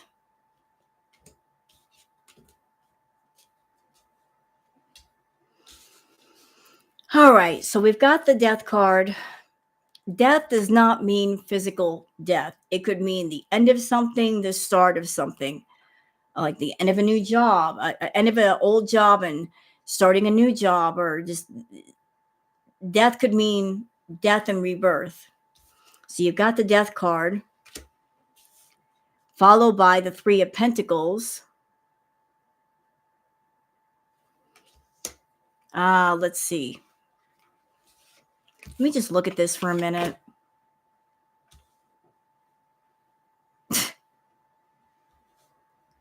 I think that he is trying to pull away from Chantal. Like they've had fights and conversations about, I want to go do my own thing. Let me go. And she doesn't want to let him go. And so she just keeps trying to offer him more money and literally holding the money over his head. Literally holding it over his head.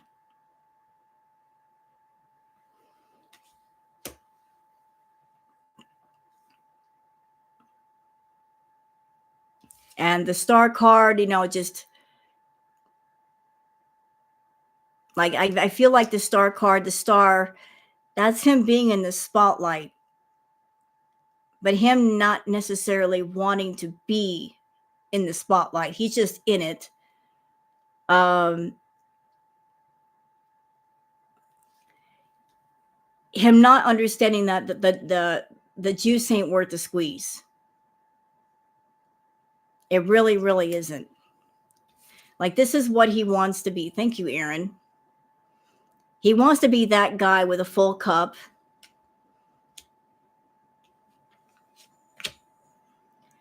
But like this situation with Chantal, it's costing him more than what it's worth. Like, he's not getting everything out of it that he hoped he would get. With the Five of Cups,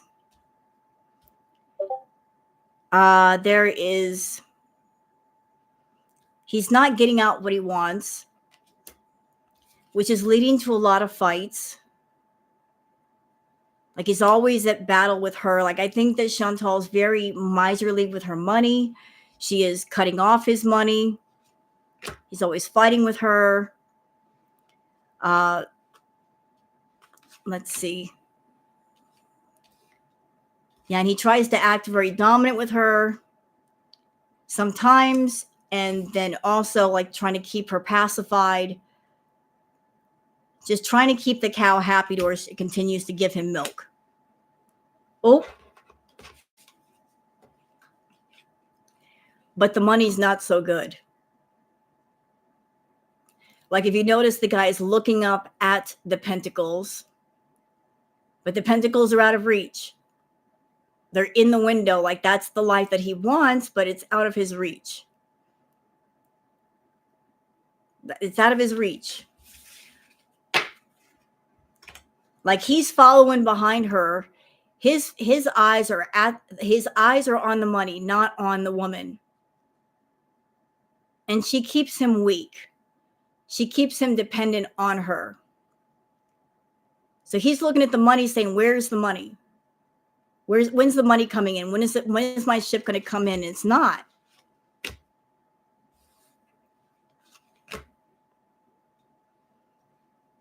And he needs to be careful because it looks like there might be some trouble coming. the Hierophant, and the Emperor, like some figures of authority, are going to be talking to him.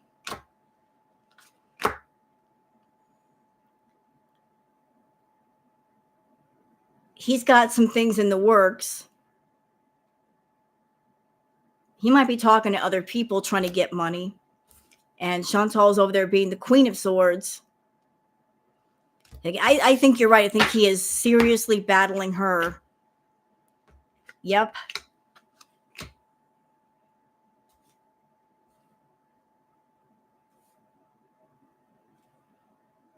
He's trying to keep things productive, but he keeps fighting her at the same time. It's all because he wants that money.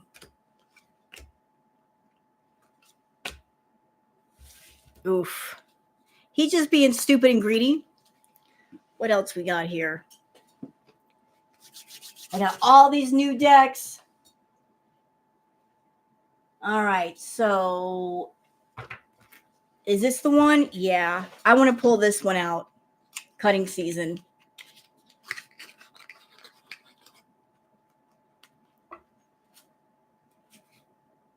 All right.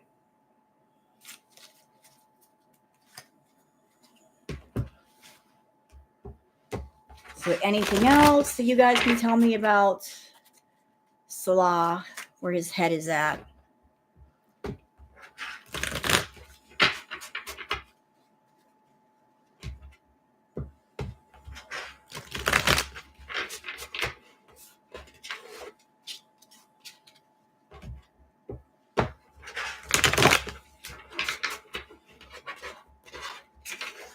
And I want to thank everybody for coming into my reading today. I really do appreciate it.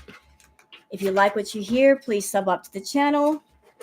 You don't have to if you don't want to, or give a like to the stream. I really appreciate it. It helps other people find the channel and find my tarot readings.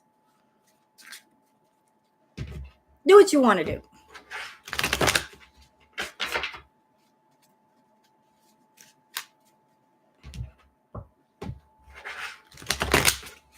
All right.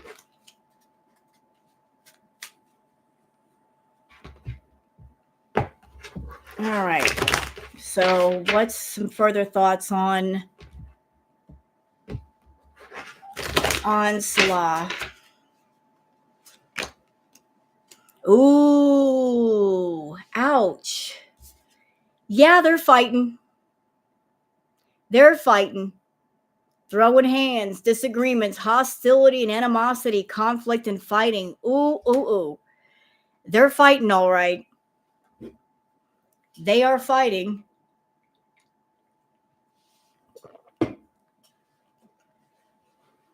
They're fighting.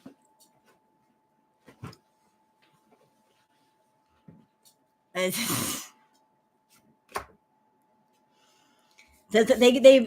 seems to be a cycle here. They're throwing hands.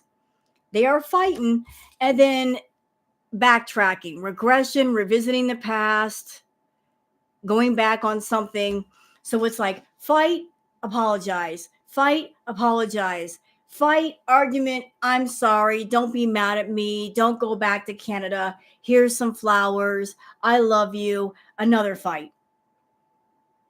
You know, like Chantal's got the Chantal cycle, and then there's a Chantal and Salah cycle.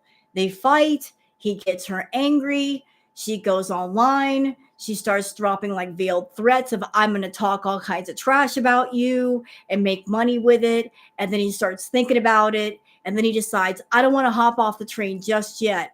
Let me pacify her with some food and make her calm down. And they go around and around and around and around that way. It's like, get mad, fight, apologize, fight some more. So there's a lot of backtracking, I'm sorry's and blah, blah, blah. Because he thinks that he thinks the I'm sorry's, he can just stay in the spotlight, get some more money. He thinks he's slang. He thinks he's smart. Like he's playing Chantal. They're actually playing each other. They're both stupid. Yeah, like they're both on a roller coaster full of highs and lows, on and off again, hot and cold. So up, down, up, down, up, down, up, down. Like they keep each other on a roller coaster, a toxic roller coaster. But this roller coaster is very painful. SOS, distressed, act with urgency. Like this whole situation is becoming just it's stressful. It's toxic. It's bad. It's very, very bad. Like this is becoming quite serious. They're broke bitches. They petty pinching, financial struggle, saving up, budgeting. So like they ain't got no money right now. They ain't got no money. Okay, hold on. Ooh. So there's some fire between them, but not the right kind. And y'all check this out. There's a lot of body shaming, low self-worth, negative body image, feeling judgment. I feel like there's a lot of fights that happen because of the way that Foodie feels about herself. The way she feels about herself, I don't know if he's saying anything to her in regards to that, but a lot of the fighting and the arguments have to do with her own self-image and the way she's projecting it and her inner fear. Her fear of loss, her fear of losing him. She's afraid if he talks to another woman that's prettier than her or spending time around people, she won't improve herself. She's going to sit and stew in her negativity, at the same time be absolutely terrified of losing him because she knows if he leaves, he's the last sucker. There are no more men lined up behind him to take his place. So like she's stewing in her fear rather than facing her fear and fixing herself. Oh. Hey, Miss Sassy Go Lightly. Thank you for becoming a channel member. Appreciate it. I don't know if he's got a family on this side. I don't know what's going on with this. Salah, can we talk? Are you being a bad boy? Are you making ladies pregnant over there?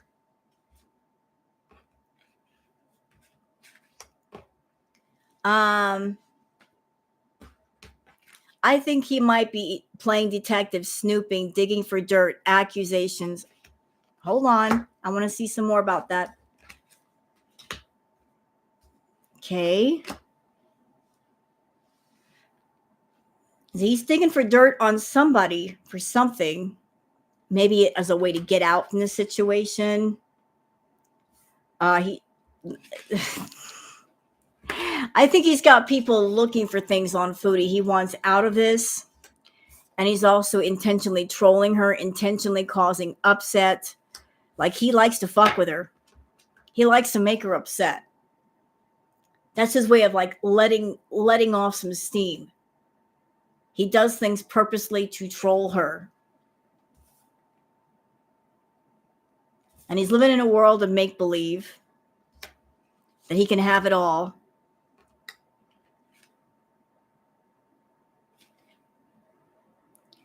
But he wants to get away from her. He wants to get away from this.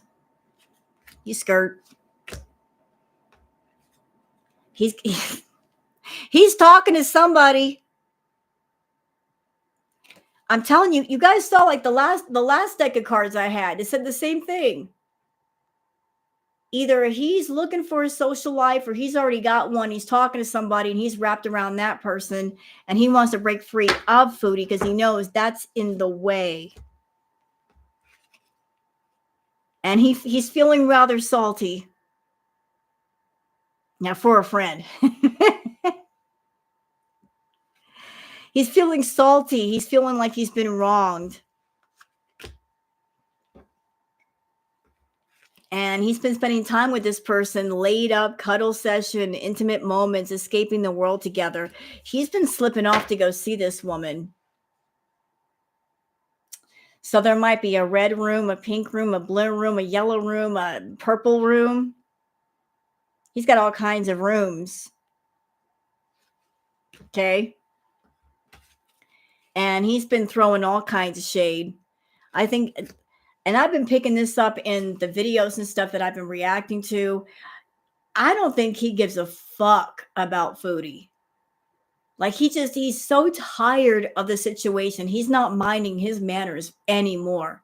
Hello, Effie Bug. Have y'all picked up on that too? That he is just sick of this and he's like, what have I got to lose? What do I care if she gets pissed off? Like he is just more and more that attitude of, I really don't care about this. I want her to go away. Maybe if I piss her off, she'll leave on her own. If she just gets tired enough, if she gets sick enough, she'll just up and leave. He just don't give a he don't care. He is over this shit. You know, like, but he is just like in the heart fog, mixed emotions, unclear feelings, wishy-washy. He just make a move, Salah, make a move. Make a move. But he is bossing up, self-empowerment. Like he's feeling himself. Woo!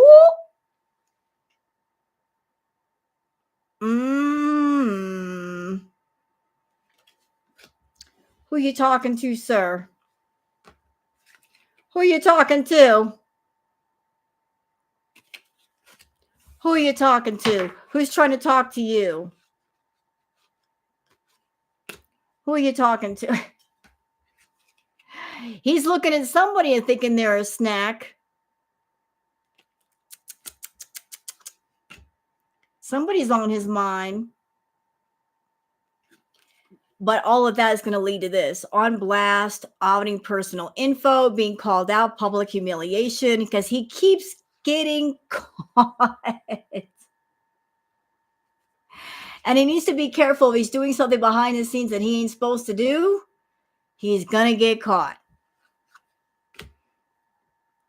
And he's you know what? These cards just keep pointing in the direction. He's just a play around, run around. He is. He's a play around, run around. Yeah, that's good for us. You're right about that. No lies spoken. What else we got here? Got all these lovely decks. What do we got? Is this the vibe? So I did one on Chantal. I did one on Salah. Should I do one on the two of them together? Although I don't know if I need to do that. We got this. We got this. Hey, Kimberlina, how about I do one on the Tommy Amber situation since we're here? What do you guys think? What do you think? Should I pull up my sleeves and do like one on this whole situation with those two? What's the vibe between those two idiots?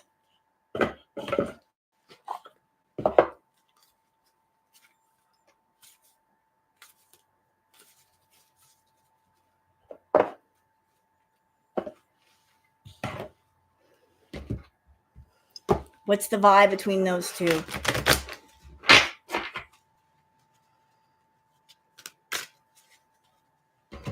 All right, Amber, you're up first.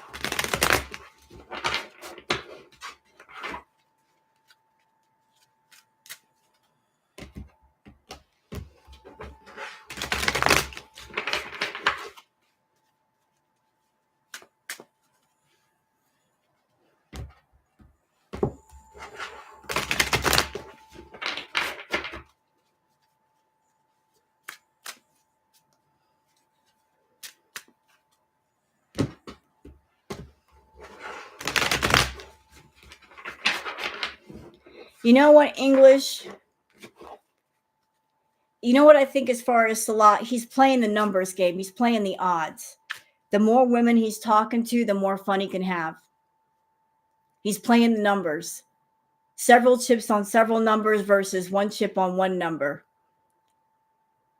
If you're playing different women all at the same time, surely there's one number that's got to win eventually.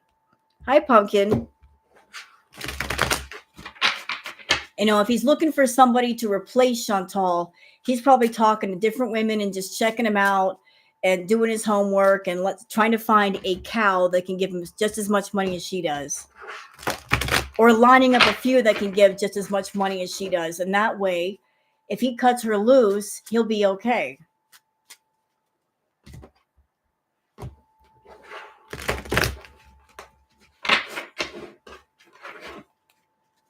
How does he get all these women?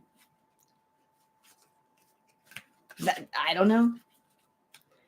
Hello, Pumpkin and Leaves.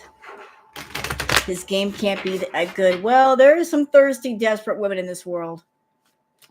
I mean, look what happened with Natter. Fucking Dee Dee went after Natter. There are some women that are just that desperate. I'm telling you, like they said, they're not in their right mind. So if a crackhead can land a fish, why can't someone like Salah? All right.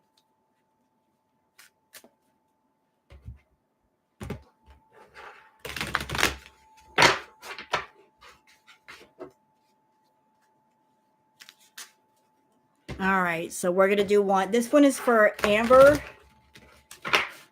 Amber and Tommy. Let's go for Amber first. Like, what the fuck is in her mind these days? What is she doing?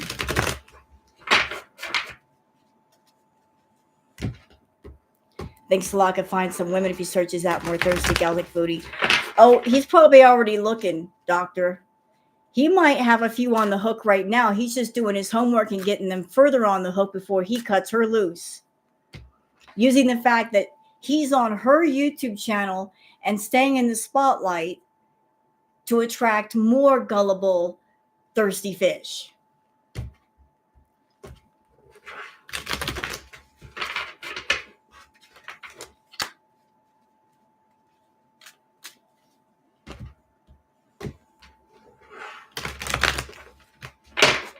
All right. What's going on with you, Salah?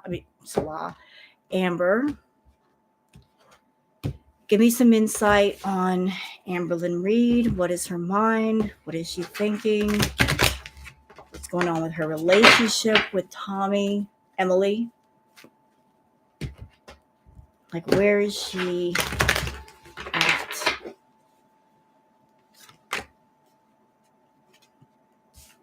All right. So there's a lot of laughter, happiness, joy, healing. So she is happy being with Tommy, but she's also quite clingy. She's stuck in her old ways, old exes, dead relationships. So she's having a good time, but she's also quite clingy. And because she's clingy and there's a lot of isolation going on, rejected, left alone, self-inflicted. I'm feeling like Tommy leaves her alone. She doesn't want to be left alone because she's clingy. So she does manipulative things to get more time with Tommy. Like, I feel like there's a sense of like, I've come all the way here to spend time with you. You should be spending every single minute with me. Not going anywhere, not doing anything. You're all mine. Since I'm here, give me all of your time and all of your attention. She's very suffocating that way. So she's feeling she came to see Tommy with all these high hopes and there's going to be fireworks all the time, and she's been left alone and she's not liking it. And there's a lot of tension between the two of them. A lot of tension. So things have not all been champagne and roses all the way through. Okay. There's a longing for intimacy and closeness. And this one I haven't figured out yet. Archangel Michael, protection from harm. Expand on that. Show me. Oh. Look, I don't know what's going on in the background, but lawyers, court paperwork. Has something happened? Is something gonna happen? Something legal? What is going on with that? Something legal happening. And she's trying to be hopeful, inspired, optimistic, succeed. But she's masked, hiding, concealing, deception. So she's keeping secrets too. She's looking for harmony and possibilities. And she wants more of the feminine energy. She wants to be nurtured and mothered. So she's looking for the caring from Emily. And a sense of family, blood ties, inner circle. Like she really wants to get just that close. And she wants to smell the roses. Like she's really hoping a lot with this whole thing. But she's riding on the waves of her own emotions. Ooh, she's looking to establish herself. I think she's trying to lock Tommy down, possibly move in. Like there's moves being made to move in with her, but she's exhausted, burned out, burdened, empty. Like there's some of the moves, she's making some moves to actually move in.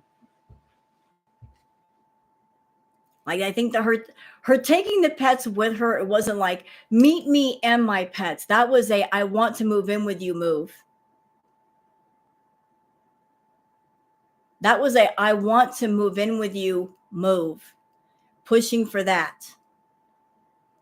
I think the plan was to go to see Tommy, take the pets, everything's great, fireworks going off, and then Amber to say, oh, since my pets are already here, I'll just fly home real quick or whatever, get the rest of my stuff and bring it back here, and I'm all the way moved in with you. Because bringing the pets is pretty significant. Bye, doctor. Thank you so much for coming in. Really appreciate you being here. So like, I think that it was very sneaky and manipulative that she was trying to do like a move in with you kind of move. And she's paranoid. You know what? I'm thinking of something right now. I'm thinking of Foodie. Do y'all remember when Chantal said, I just have to get into his house? Remember her saying that? She was talking about a guy and she said, I just have to get into his house.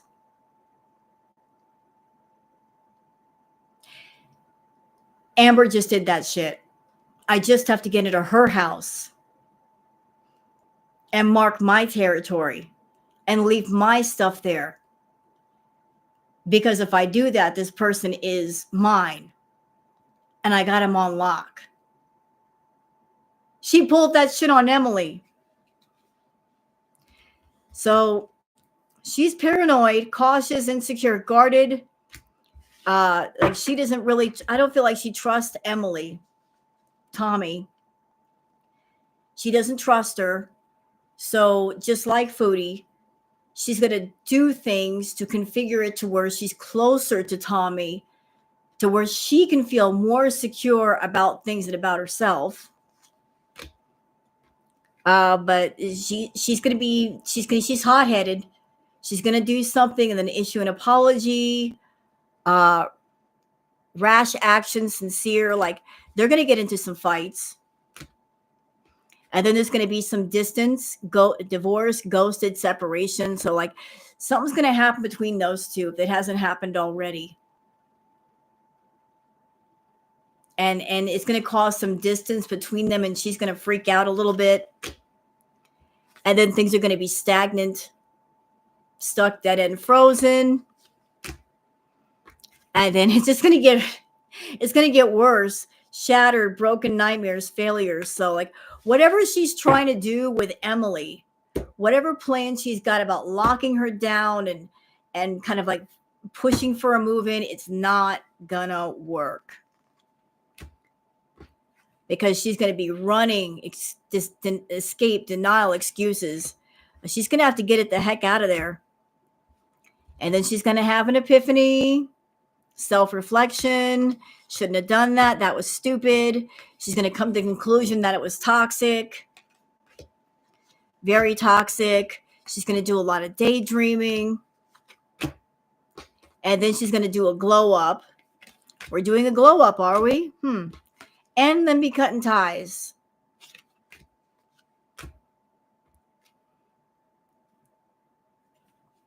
Okay, but she might get stuck.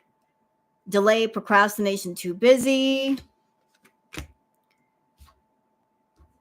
So like this thing is going to bust up. This thing is going to go bust. Whatever she's trying to do is not going to work. It's not going to work, Amber. You're trying to force it, girl. Not going to work. Let me just do like a regular reading on an Amber. Put these cards away real quick. Get them off the desk.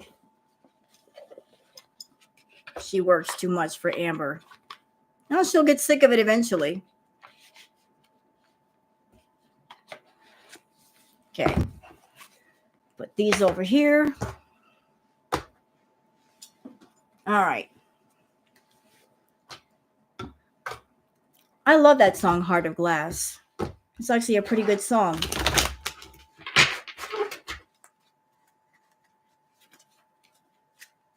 You know what? I'll be honest with you, Nirvana. I really haven't been interested in ALR in a minute because she's boring too. She got my interest with the whole Tommy thing. Now she's got my interest with the cat thing, but I can't stand the way she talks. She talks like a 15-year-old.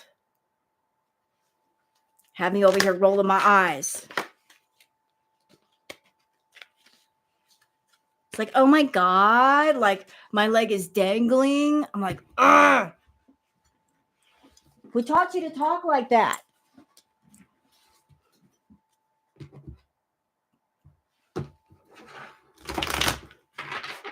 Okay. So let's just do a general reading on Emily and Chantal. I mean, Emily and Chantal. Amber and Emily. Tommy.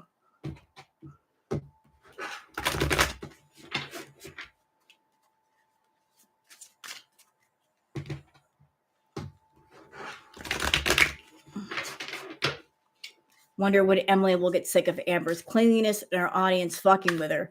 I think she'll get sick of the clinginess a lot faster than she will with YouTube. She can always block out YouTube, but she's going to have to deal with Amber, and that's a lot. That's a lot. So time will only tell.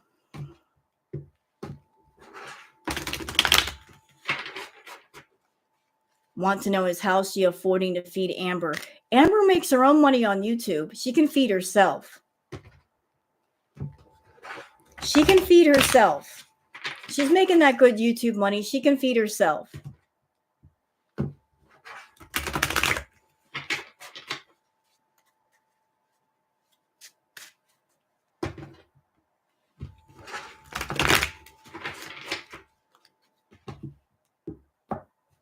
Amber has savings.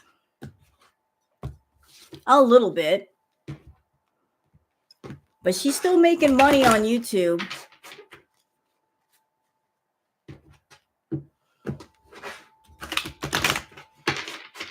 All right, let's go on. Like, what is the tea on Amberlynn Reed and Tommy? What's going on between those two? Can you give us just a general sense.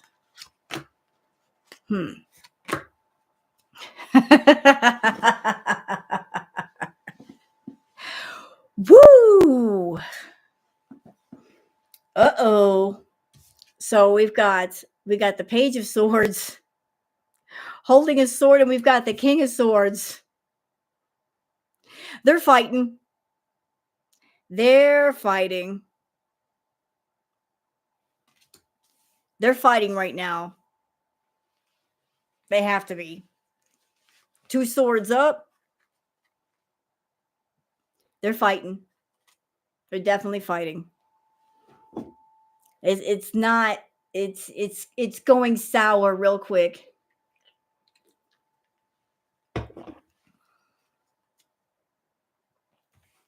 Oh, you're back, Tarot Destroyer. I missed you. Bye. Tarot Destroyer came in here trolling me like once. I was wondering where they were. I knew they couldn't resist being here. Anyway, so let's move on. We have the 9 of Pentacles. So 9 of Pentacles. I feel like Amber is showering Emily with gifts. Like she's flaunting the money. She's making the money a big issue. Oh, look all the money that I make, blah, blah, blah. Oh, Tarot Destroyer. We're playing Whack-A-Troll today. I was wanting to play that game.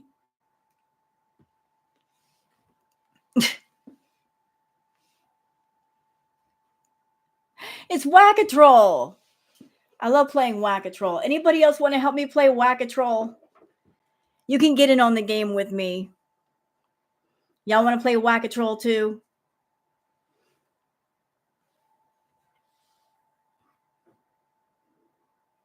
Who wants to play Whack-A-Troll?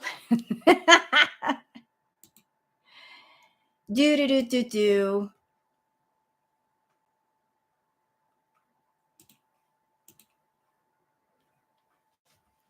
We're getting some mods in here, so y'all can help me play Whack-A-Troll.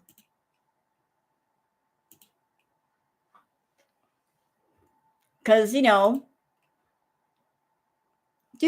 do. Like I want to share the love.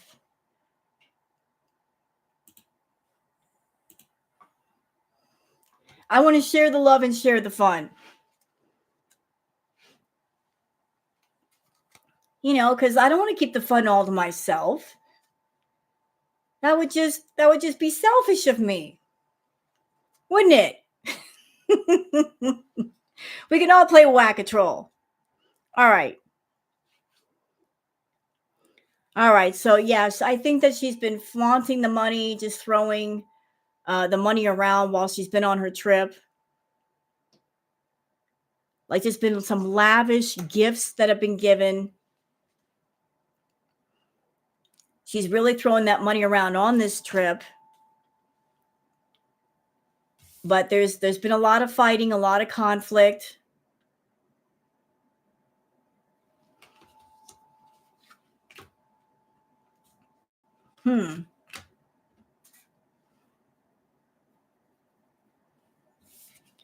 I think behind the scenes, Emily's been doing her own thing, just trying to be productive. And Amber's been over there just sitting on her money, not doing much of anything.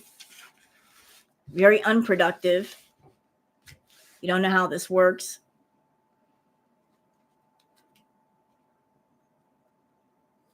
Just click on somebody's name if they misbehave and put them in timeout.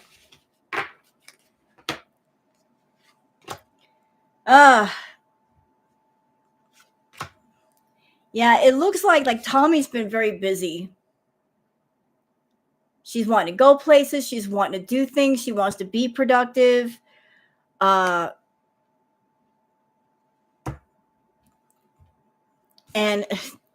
confirmed, Amber is trying to establish a homestead with Tommy. I come bearing gifts. But not only can I come bearing gifts, I don't want to leave. I want to stay. Oh, you don't want to be a mod? It's okay if you don't want to be a mod. It's okay.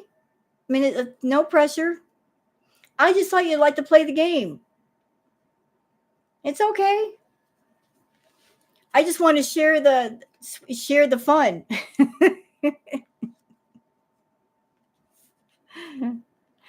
So, yeah, like this is Amber's like I'm come bearing gifts, but once I get in the house, I don't want to leave. And she's trying to figure out a way to make that happen.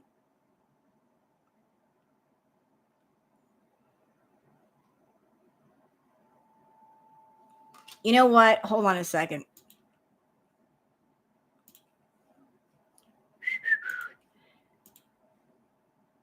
There you go. All right. Ta-da. So Amber is over there trying to figure out a way to stay with Tommy. She doesn't want to leave. Like her bringing the pets, her bringing herself, it was about like she was hoping that it would lead to Tommy saying, why don't you just stay? You're already here. Why don't you just stay? She's trying to figure out a way to make that happen.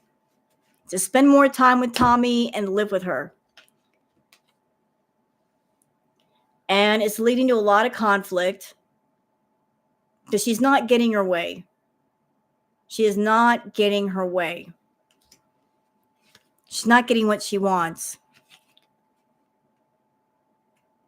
Like the sense of like burdens, working overtime, just trying to get her way.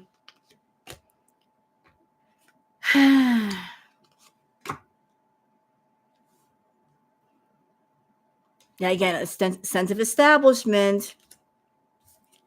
Yeah, she's stubborn. She's stubborn.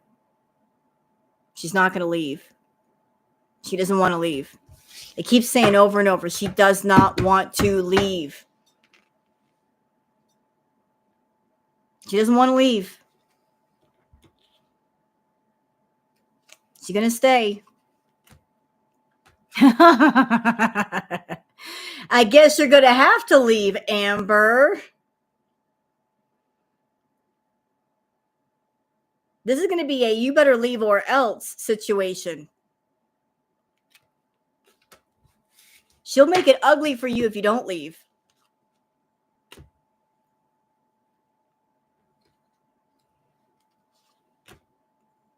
Yeah, like just she's fighting it. Like the cards are telling me the same things over and over about these two. She has no intention of leaving. She's hanging on for dear life. All right. Emily, Tommy, what do you feel? How are you doing? How are you doing? How are you feeling about Amber? Please let us know. Let's see if I can pull this out. How do you see Amber?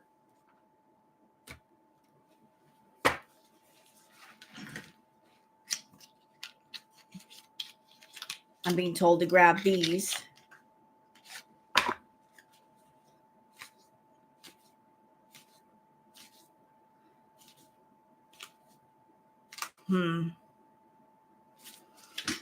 How do you feel about Amber? And I'm using this deck. How do you feel about Amber? What are your thoughts about that?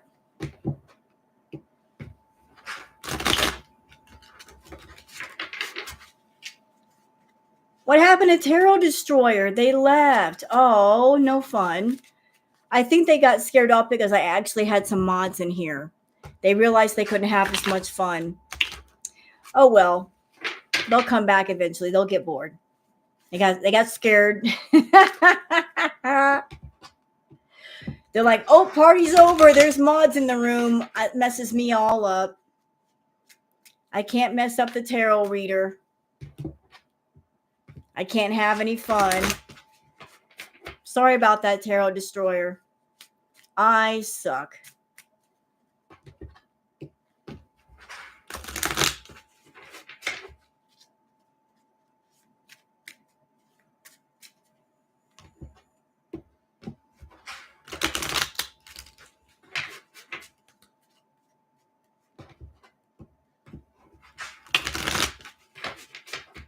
All right, so how does Tommy feel about Amber? What's the vibe that she feels towards her? No, tarot was destroyed. Boo! Boo. I got to play Whack-A-Troll for a minute. I'm happy. It was a short game, but it was a fun game.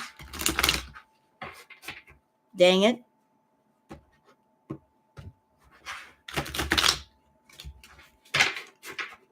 All right.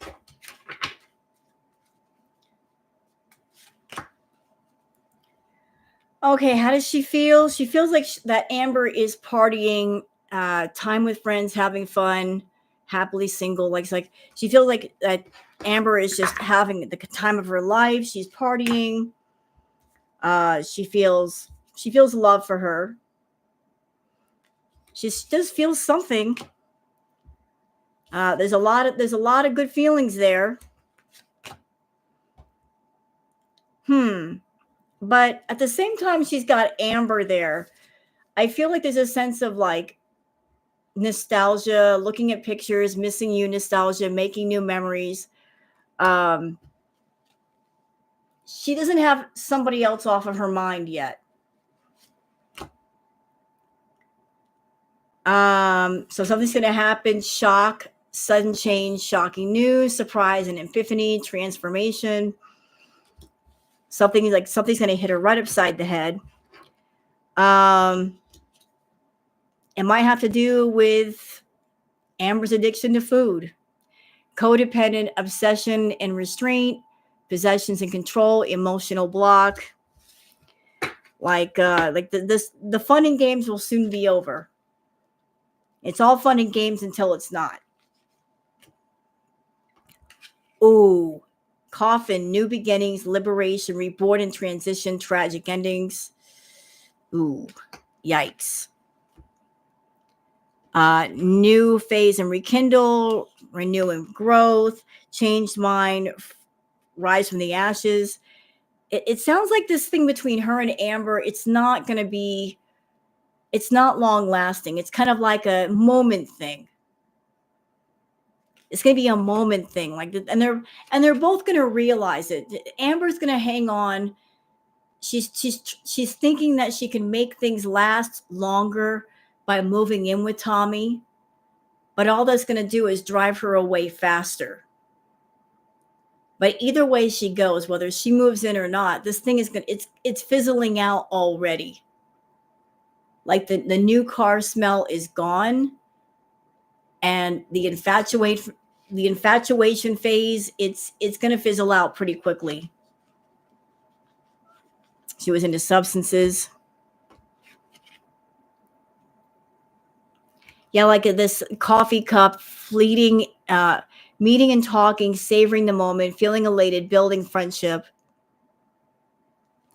So I feel like they're just like, this is supposed to be a meetup and it's supposed to be fun. And Amber's trying to make it much more serious than what she wants it to be. A dragonfly, lighthearted and adept, finding out and change, things coming to light and heal.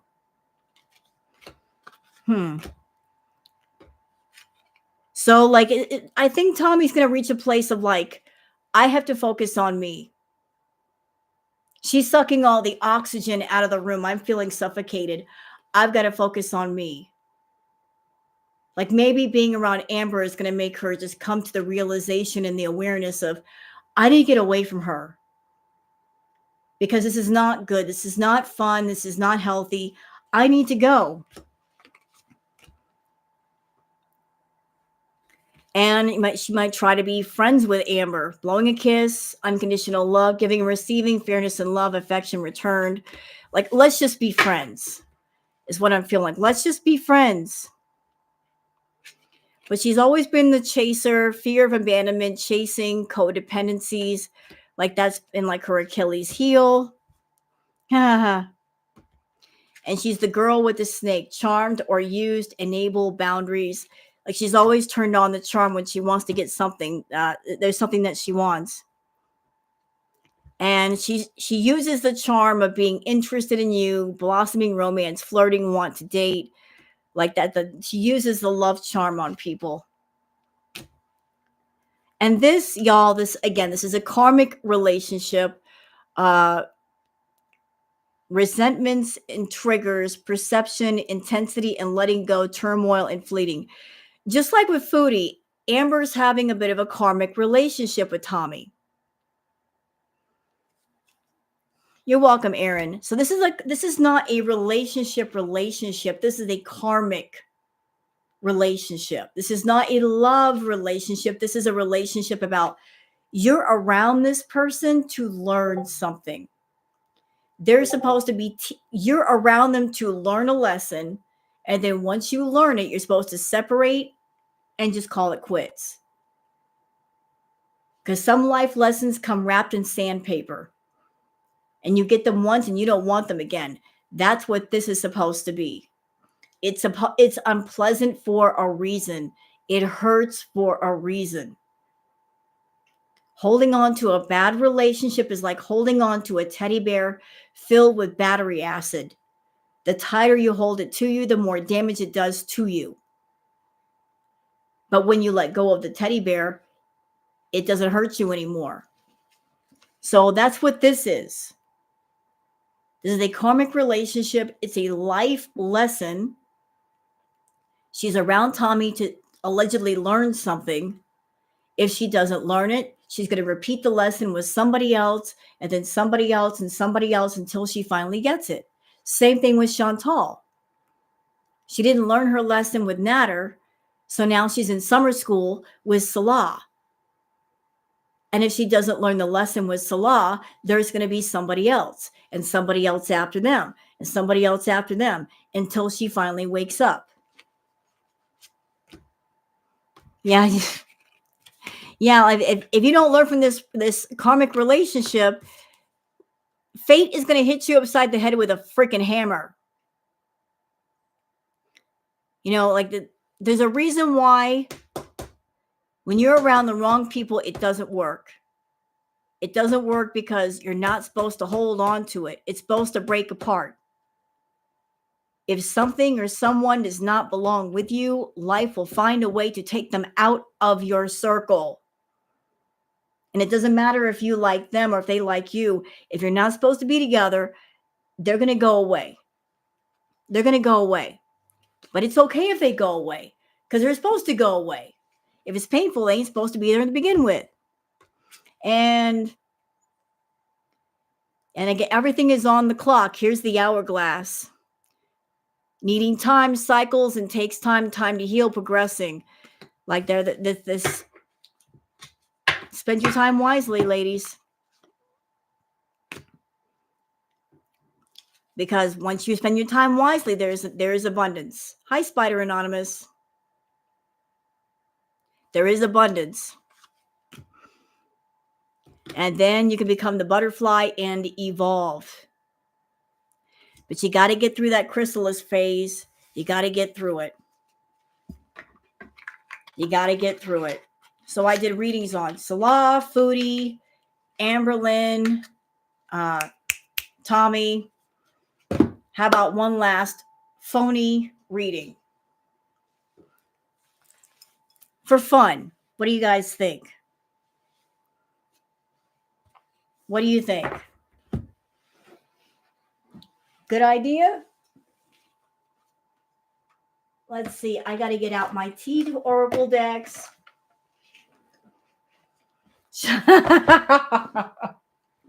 Chantal's refrigerator.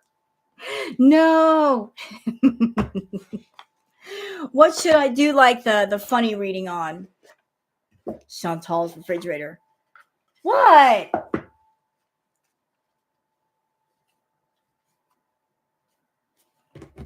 Please.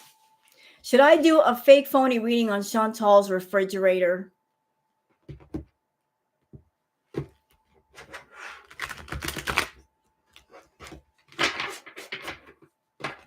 What do y'all think? Should I do a phony reading on her refrigerator?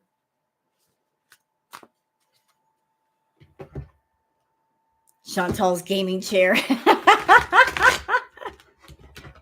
You know what? Since Sassy Go Lightly suggested the refrigerator, we can do one. You know what? How about we do a double feature today? How about one on the refrigerator and the gaming chair? I can do both. What do y'all think? Like we do a double feature. What the hell? So we'll start with the what's the fridge? What's the tea on the fridge?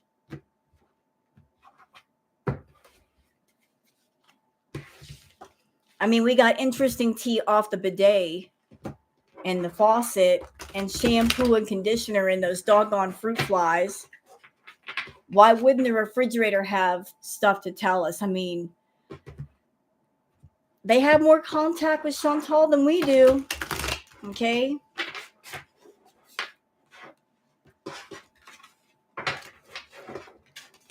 I mean, the fridge is just sitting there hearing all kinds of stuff.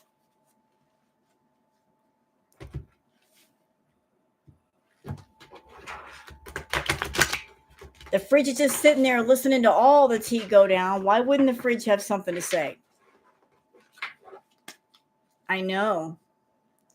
I mean, hey, listen. The fridge and the fruit flies, I believe they've been talking.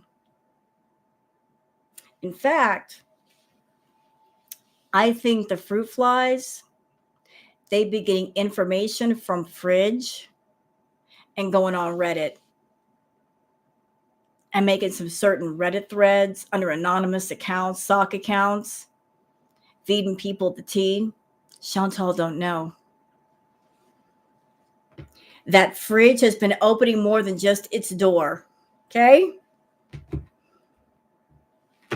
The fridge has a lot to say. So it's using fruit fly as the messenger service. Yeah, not Reddit.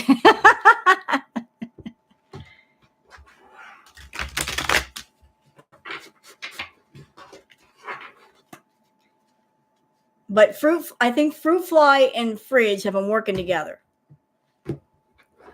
You know, fruit fly flies on top of fridge and says, what's the tea today?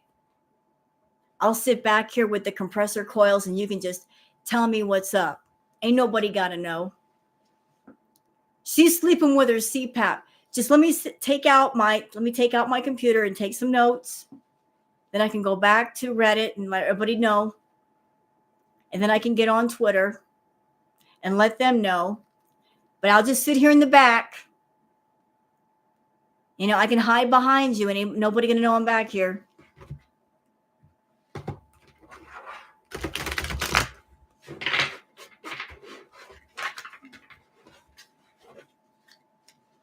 So I think fridge has got stuff to say.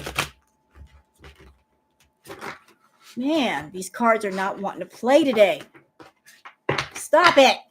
Okay. So what does this is so stupid. What does fridge have to tell us? Like, is there anything you want to tell us, fridge? I mean, we know you're a cold bitch, fridge, but come on.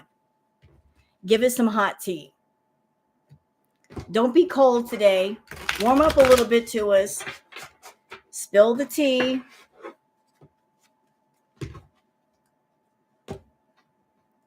Fridge is cold, but they got the hot tea. I know they do. They just need to spill it. They need to tell us what's up. All right, Fridge, you're up. What you want to say? Ooh. So,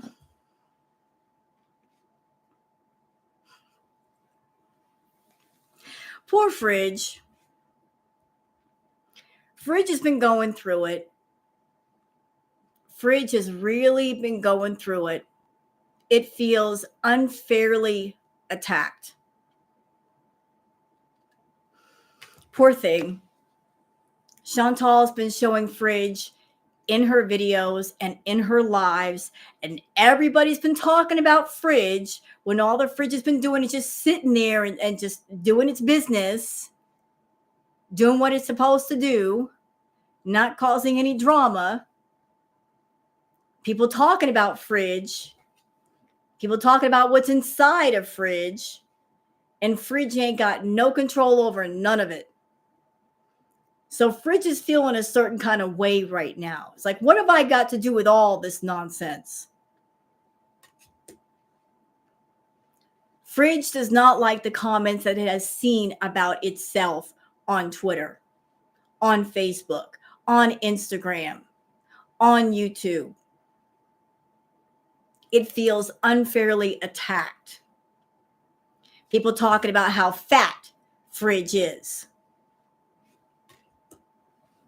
Fridge is like, I'm not fat. I was just built this way. What you want me to do? And I was made this way. I had no control over that. Talk to the people who made me.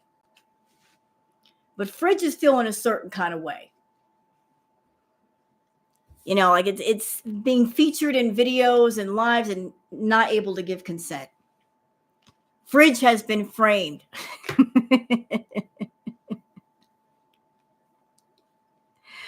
But at the same time, Fridge is getting used to it. You know, in the beginning, when all the comments started coming in, Fridge was feeling a certain kind of way and offended. And now they're like, I'm getting some attention. You know, they're liking the attention. They're getting hooked on the attention. They're hooked on the attention. They like it when Chantal is in the kitchen and shows it. It likes the attention. And it uses Chantal's videos and lives to brag to all of its friends. See, I'm the most famous refrigerator on the internet. Bitches. It's big flexing. It is big flexing. I'm the most well-known refrigerator on the internet. I'm colder than 90% of you.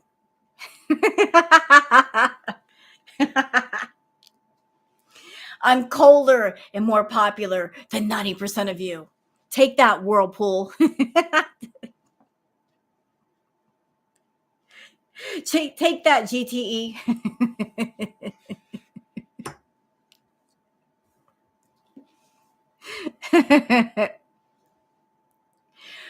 But Fridge has got big ideas. Fridge has got big ideas about moving on. It's getting too big for his compressor coils. You know, it's getting way too big for its compressor coils. You know, there's too much freon going on in those compressor coils. So to get full of itself. Fridge has got thoughts. It wants to move on, become bigger, better, more popular. It wants its own reality show. It's contacting MTV, all the big networks, even the Food Network, pitching show ideas. It wants to get out of Chantal's kitchen and onto social media. There's even talk of it having a TikTok account. Yeah. So it wants to move on and move up because it's saying, this kitchen is not big enough for me anymore. I want a bigger stage. I want a bigger kitchen. I want to rub shoulders with Gordon Ramsay. I want to be in Hell's Kitchen. That's where I deserve to be.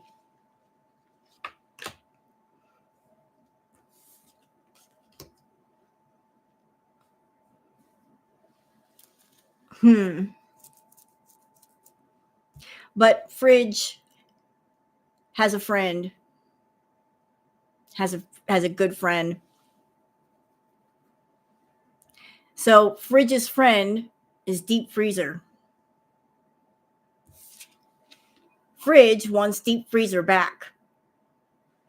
Thinking about Deep Freezer. Says, where are you, man? I'm looking for you. Want you back. Where did you go? You know, because they were buddies back at the appliance store. They were like sitting next to each other. Freezer was offered at a 25% discount. They were having long conversation. Then somebody came along and bought Deep Freezer. So poor Fridge was all by themselves. Then they got taken to Chantal's house. So Fridge is over there missing Deep Freezer. And there were feelings going on. Fridge had deep feelings for Freezer. Freezer never knew because they're both cold bitches. So what could Fridge do? Fridge is cold-hearted. Freezer is cold-hearted. Fridge thought that, oh, we're both cold-hearted. We could get along and maybe move in together and have a baby toaster together. And it just never progressed that way. They just never got the chance. They could never just plug into each other. They could never have those intimate conversations of, I've got compressor coils and so do you. Don't we get along? So yeah, there was like an almost romance there. Almost romance between the two of them. But really they were just karmic friends. You know, they were just supposed to be there to give each other company. But Fridge is not going to be too happy because there's some photo proof coming out. They're going to see some photo proof in the form of a magazine or internet or something, maybe on Reddit, where Freezer's been carrying on with the dishwasher. It's going to be a whole thing. The dishwasher is going to warm up Freezer's cold heart. And Freezer is going to fall madly in love with dishwasher. And Fridge is not going to be happy. And so Fridge is like, I gotta get moving. I'm going to lose Freezer to dishwasher. I'm not having it. I am not having this thing that washes dishes take Freezer away from me. This is uncalled for. This is unacceptable. Yeah, like this, because we deserve a romantic love affair. You know, we could both keep meat cold together. That's the way it should be. But, you know, again, there's going to be the inside scoop. And Freezer is actually going to change. Deep Freezer is going to change its mind about dishwasher because it's going to find out that dishwasher has some bad habits. You know, indulging in some cheap soap. And Freezer's like, are you kidding me? Are you serious? Like, I'm a high quality freezer and you're bringing that low quality soap around me? Are you serious?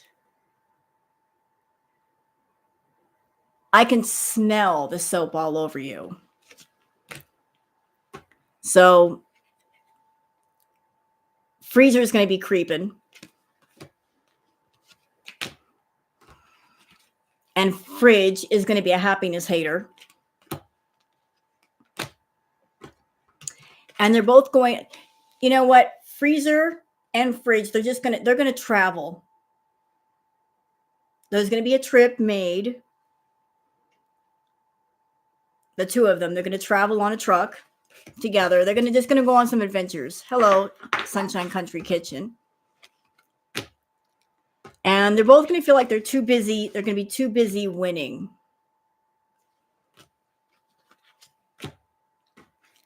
And fridge is going to be over there fake flexing like, I got freezer, nanny, nanny, boo, boo.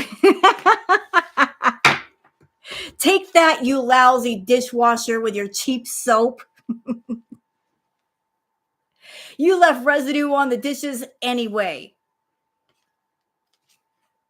You weren't doing your job correctly.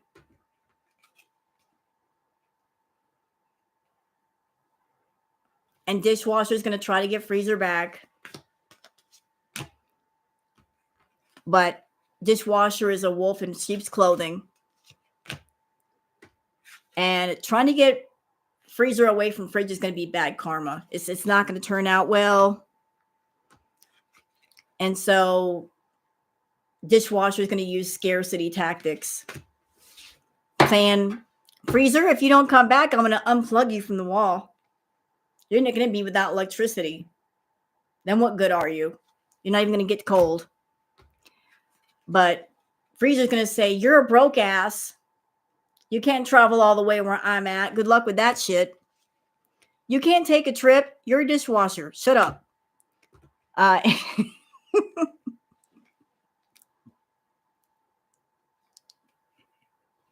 then dishwasher is going to be left in their head.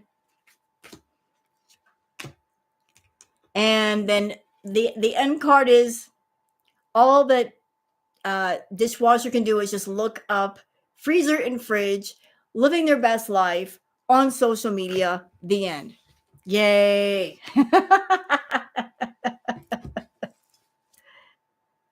The air fryer and the microwave. Ooh. So now we got Chantal's gaming chair. You're welcome. You enjoy that?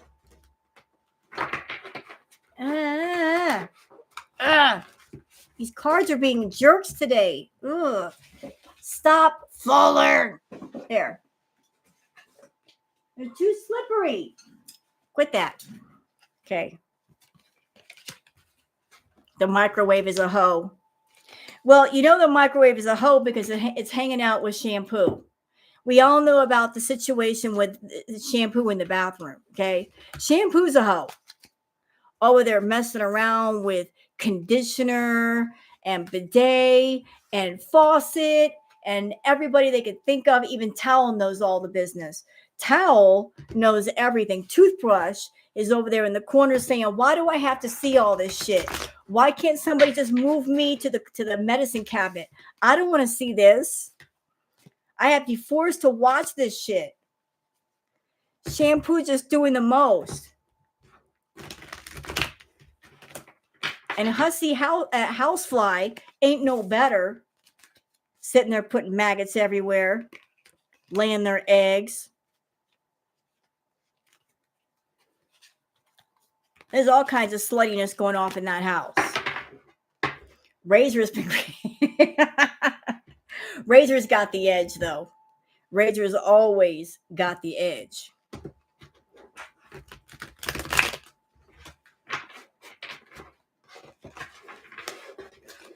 And toothpaste is always messy and sticky.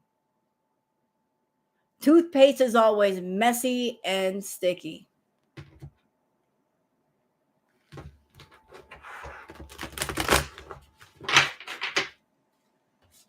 All right, how the gaming chair.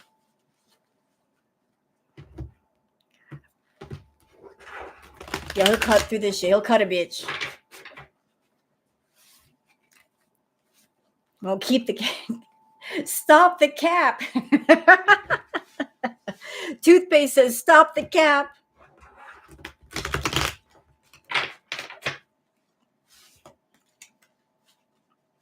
Toothpaste feels very unused and neglected, so toothbrush and her. Yeah, I could see that.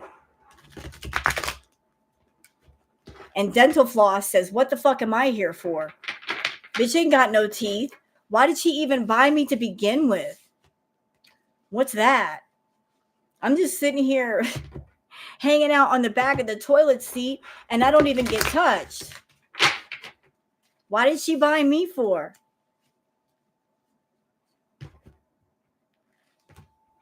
Dish soap is gossiping to everybody, always.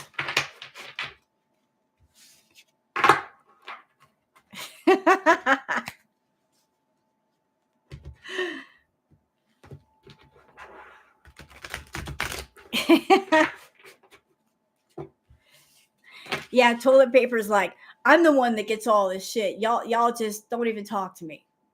Don't even talk to me. I'm the one that gets all the shit. Literally, every day, all the time. Ain't nobody got something to say to me. I deal with all her worst shit.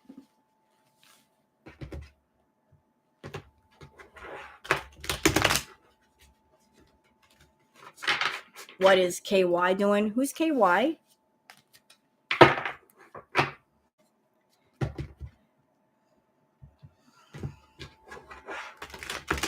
Poor toilet brush is over on the side gathering dust because that toilet don't get cleaned. KY jelly. That don't ever get used. That don't ever get used.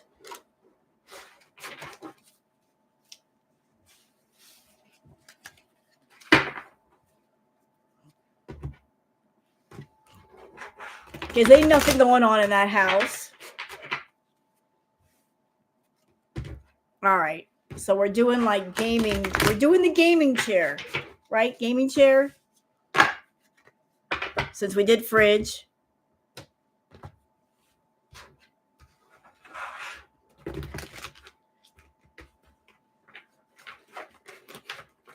What does a gaming chair have to say?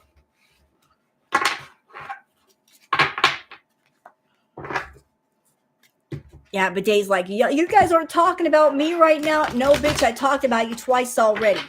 You wait your turn. Gaming chair's got something to say. We already know your situation, Bidet. You need to leave shampoo alone.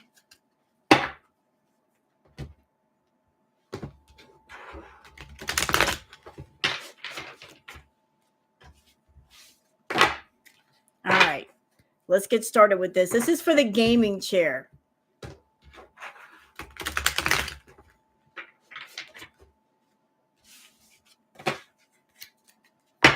I'm getting a song in my head right now for gaming chair.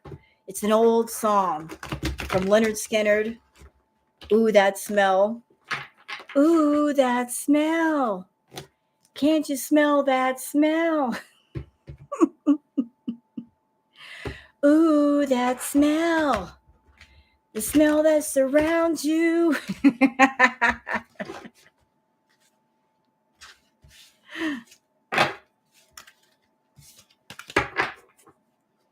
What?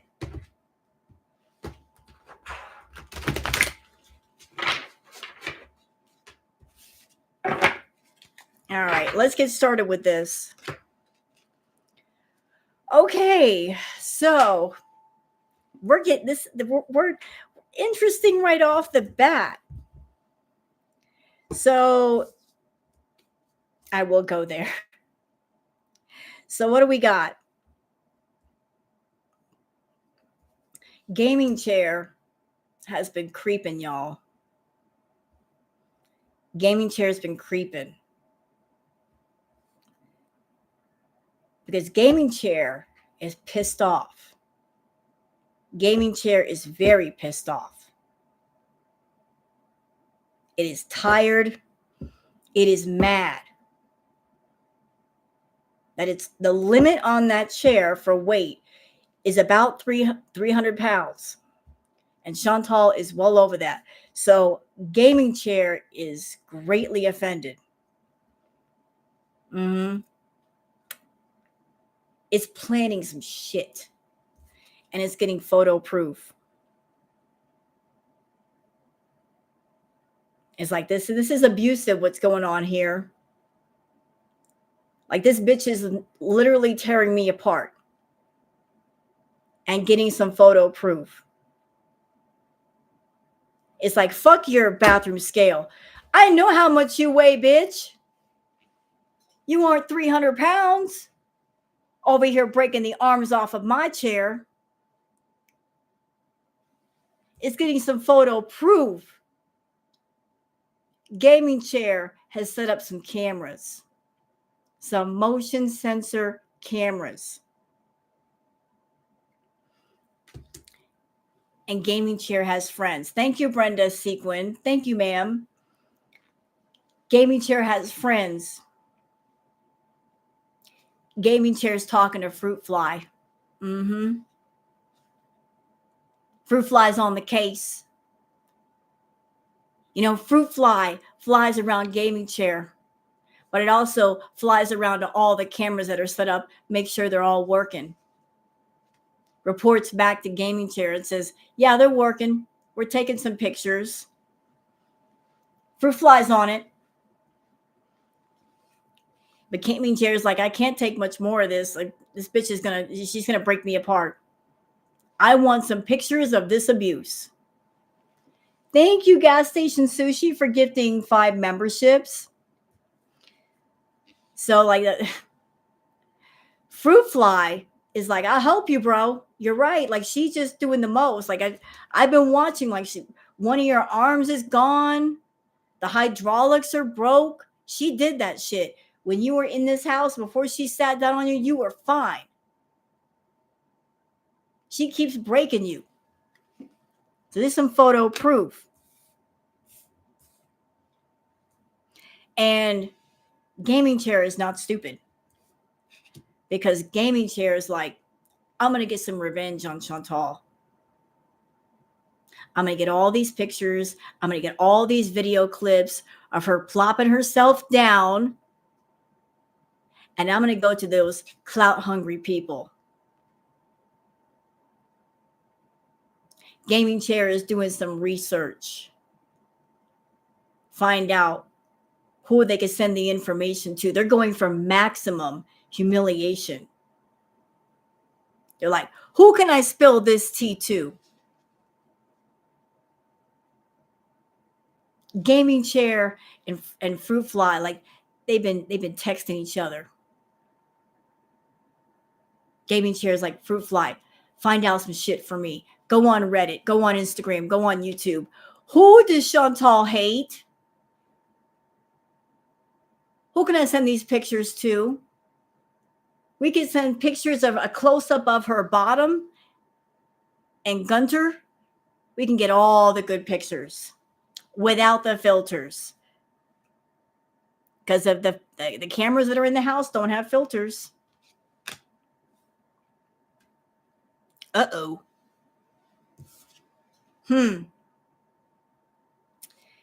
And gaming chair, wow. Gaming chair is pissed. Gaming chair is very pissed. I put a spell on you because you're mine. Gaming chair is like, Chantal, they're going to people. They're going to people on TikTok. Rituals and spells and shit. They're doing some shit on you. And that's because gaming chair is pissed off because Chantal is trying to fit her fat ass into it and breaking it. It's already lost an arm. Its hydraulics are gone. And gaming chair is like, look, I was made for gamers, not to Stay Puft Marshmallow Man. Okay? There's only so much I can handle. She's a mountain and I am a molehill, and I can't hold her up like that. This is ridiculous. This is stupid. Gaming chair is not happy with Chantal forcing herself onto it. Not at all. So gaming chair is like, I'm done with this cyberbullying. Everybody's picking on me, talking about how shabby I look. It's not my fault. So there's a lot of reflection. It lost its arm a while ago.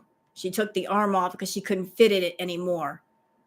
There's a lot of reflecting. And gaming chair is talking to mirror.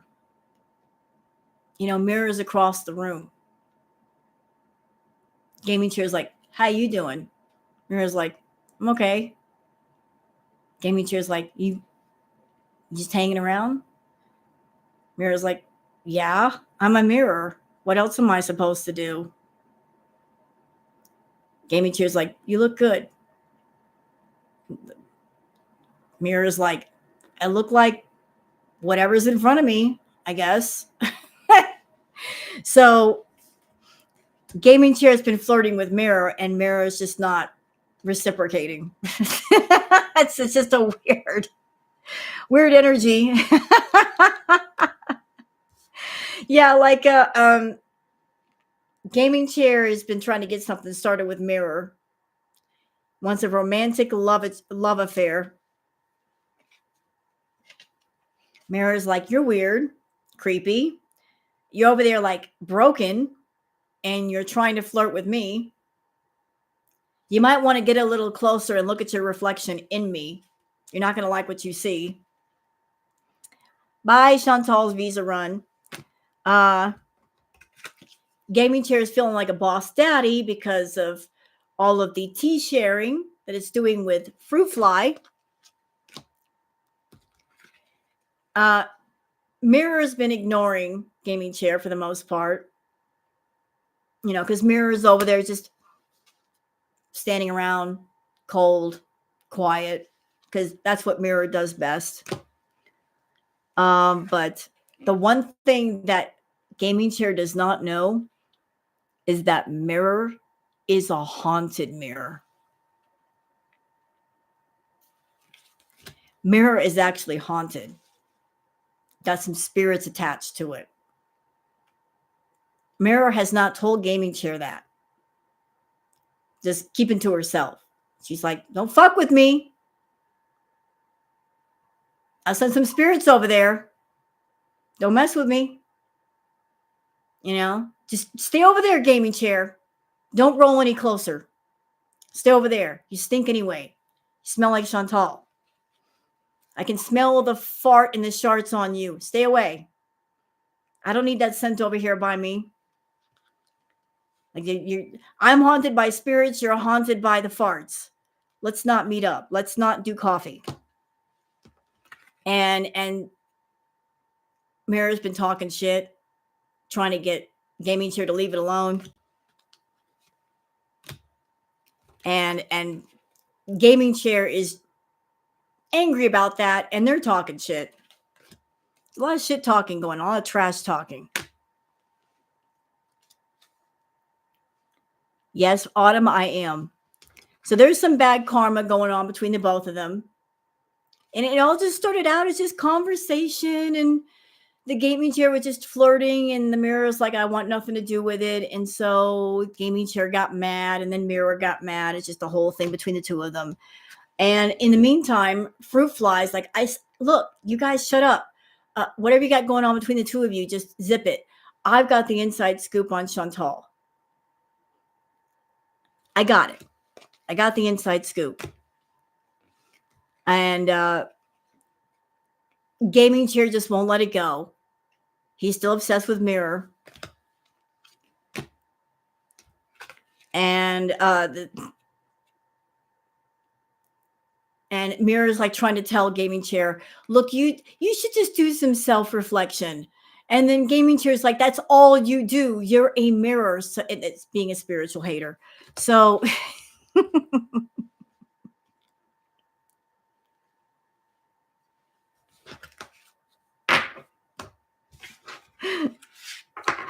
gaming chair is like, you're just so narcissistic. All you do is just like look at yourself.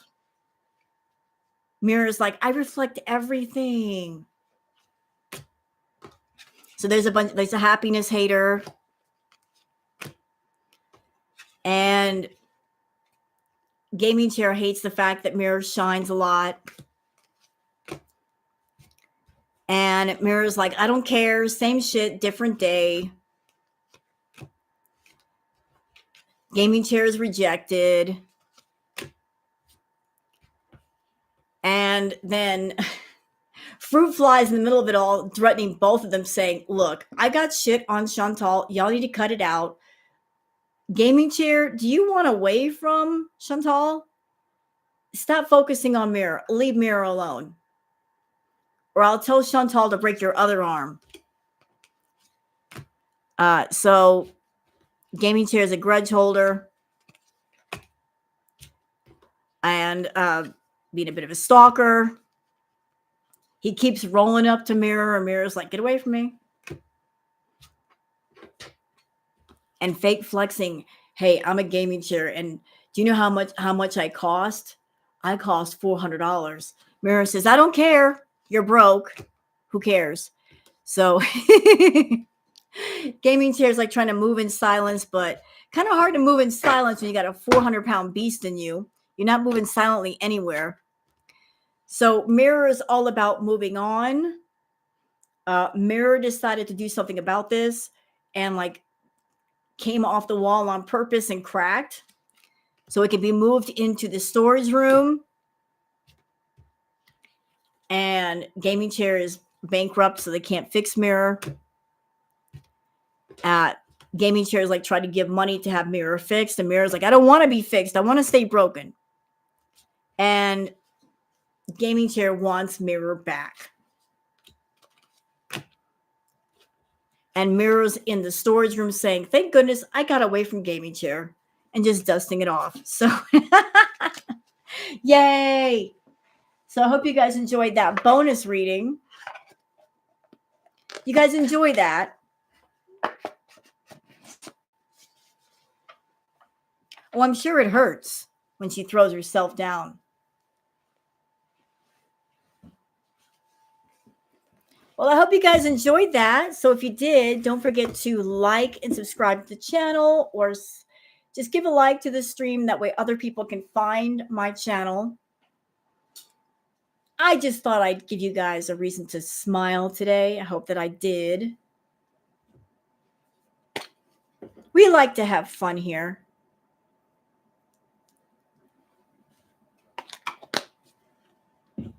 And I would like to stay longer, y'all, but I got to go let out the roommate's dog, a golden lab.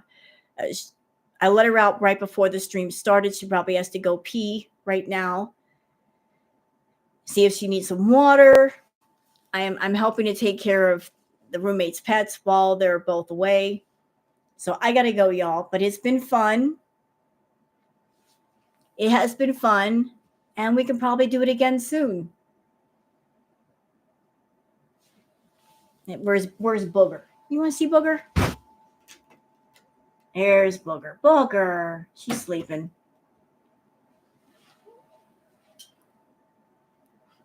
All right, guys, I'm going to go, and thank you so much for being here.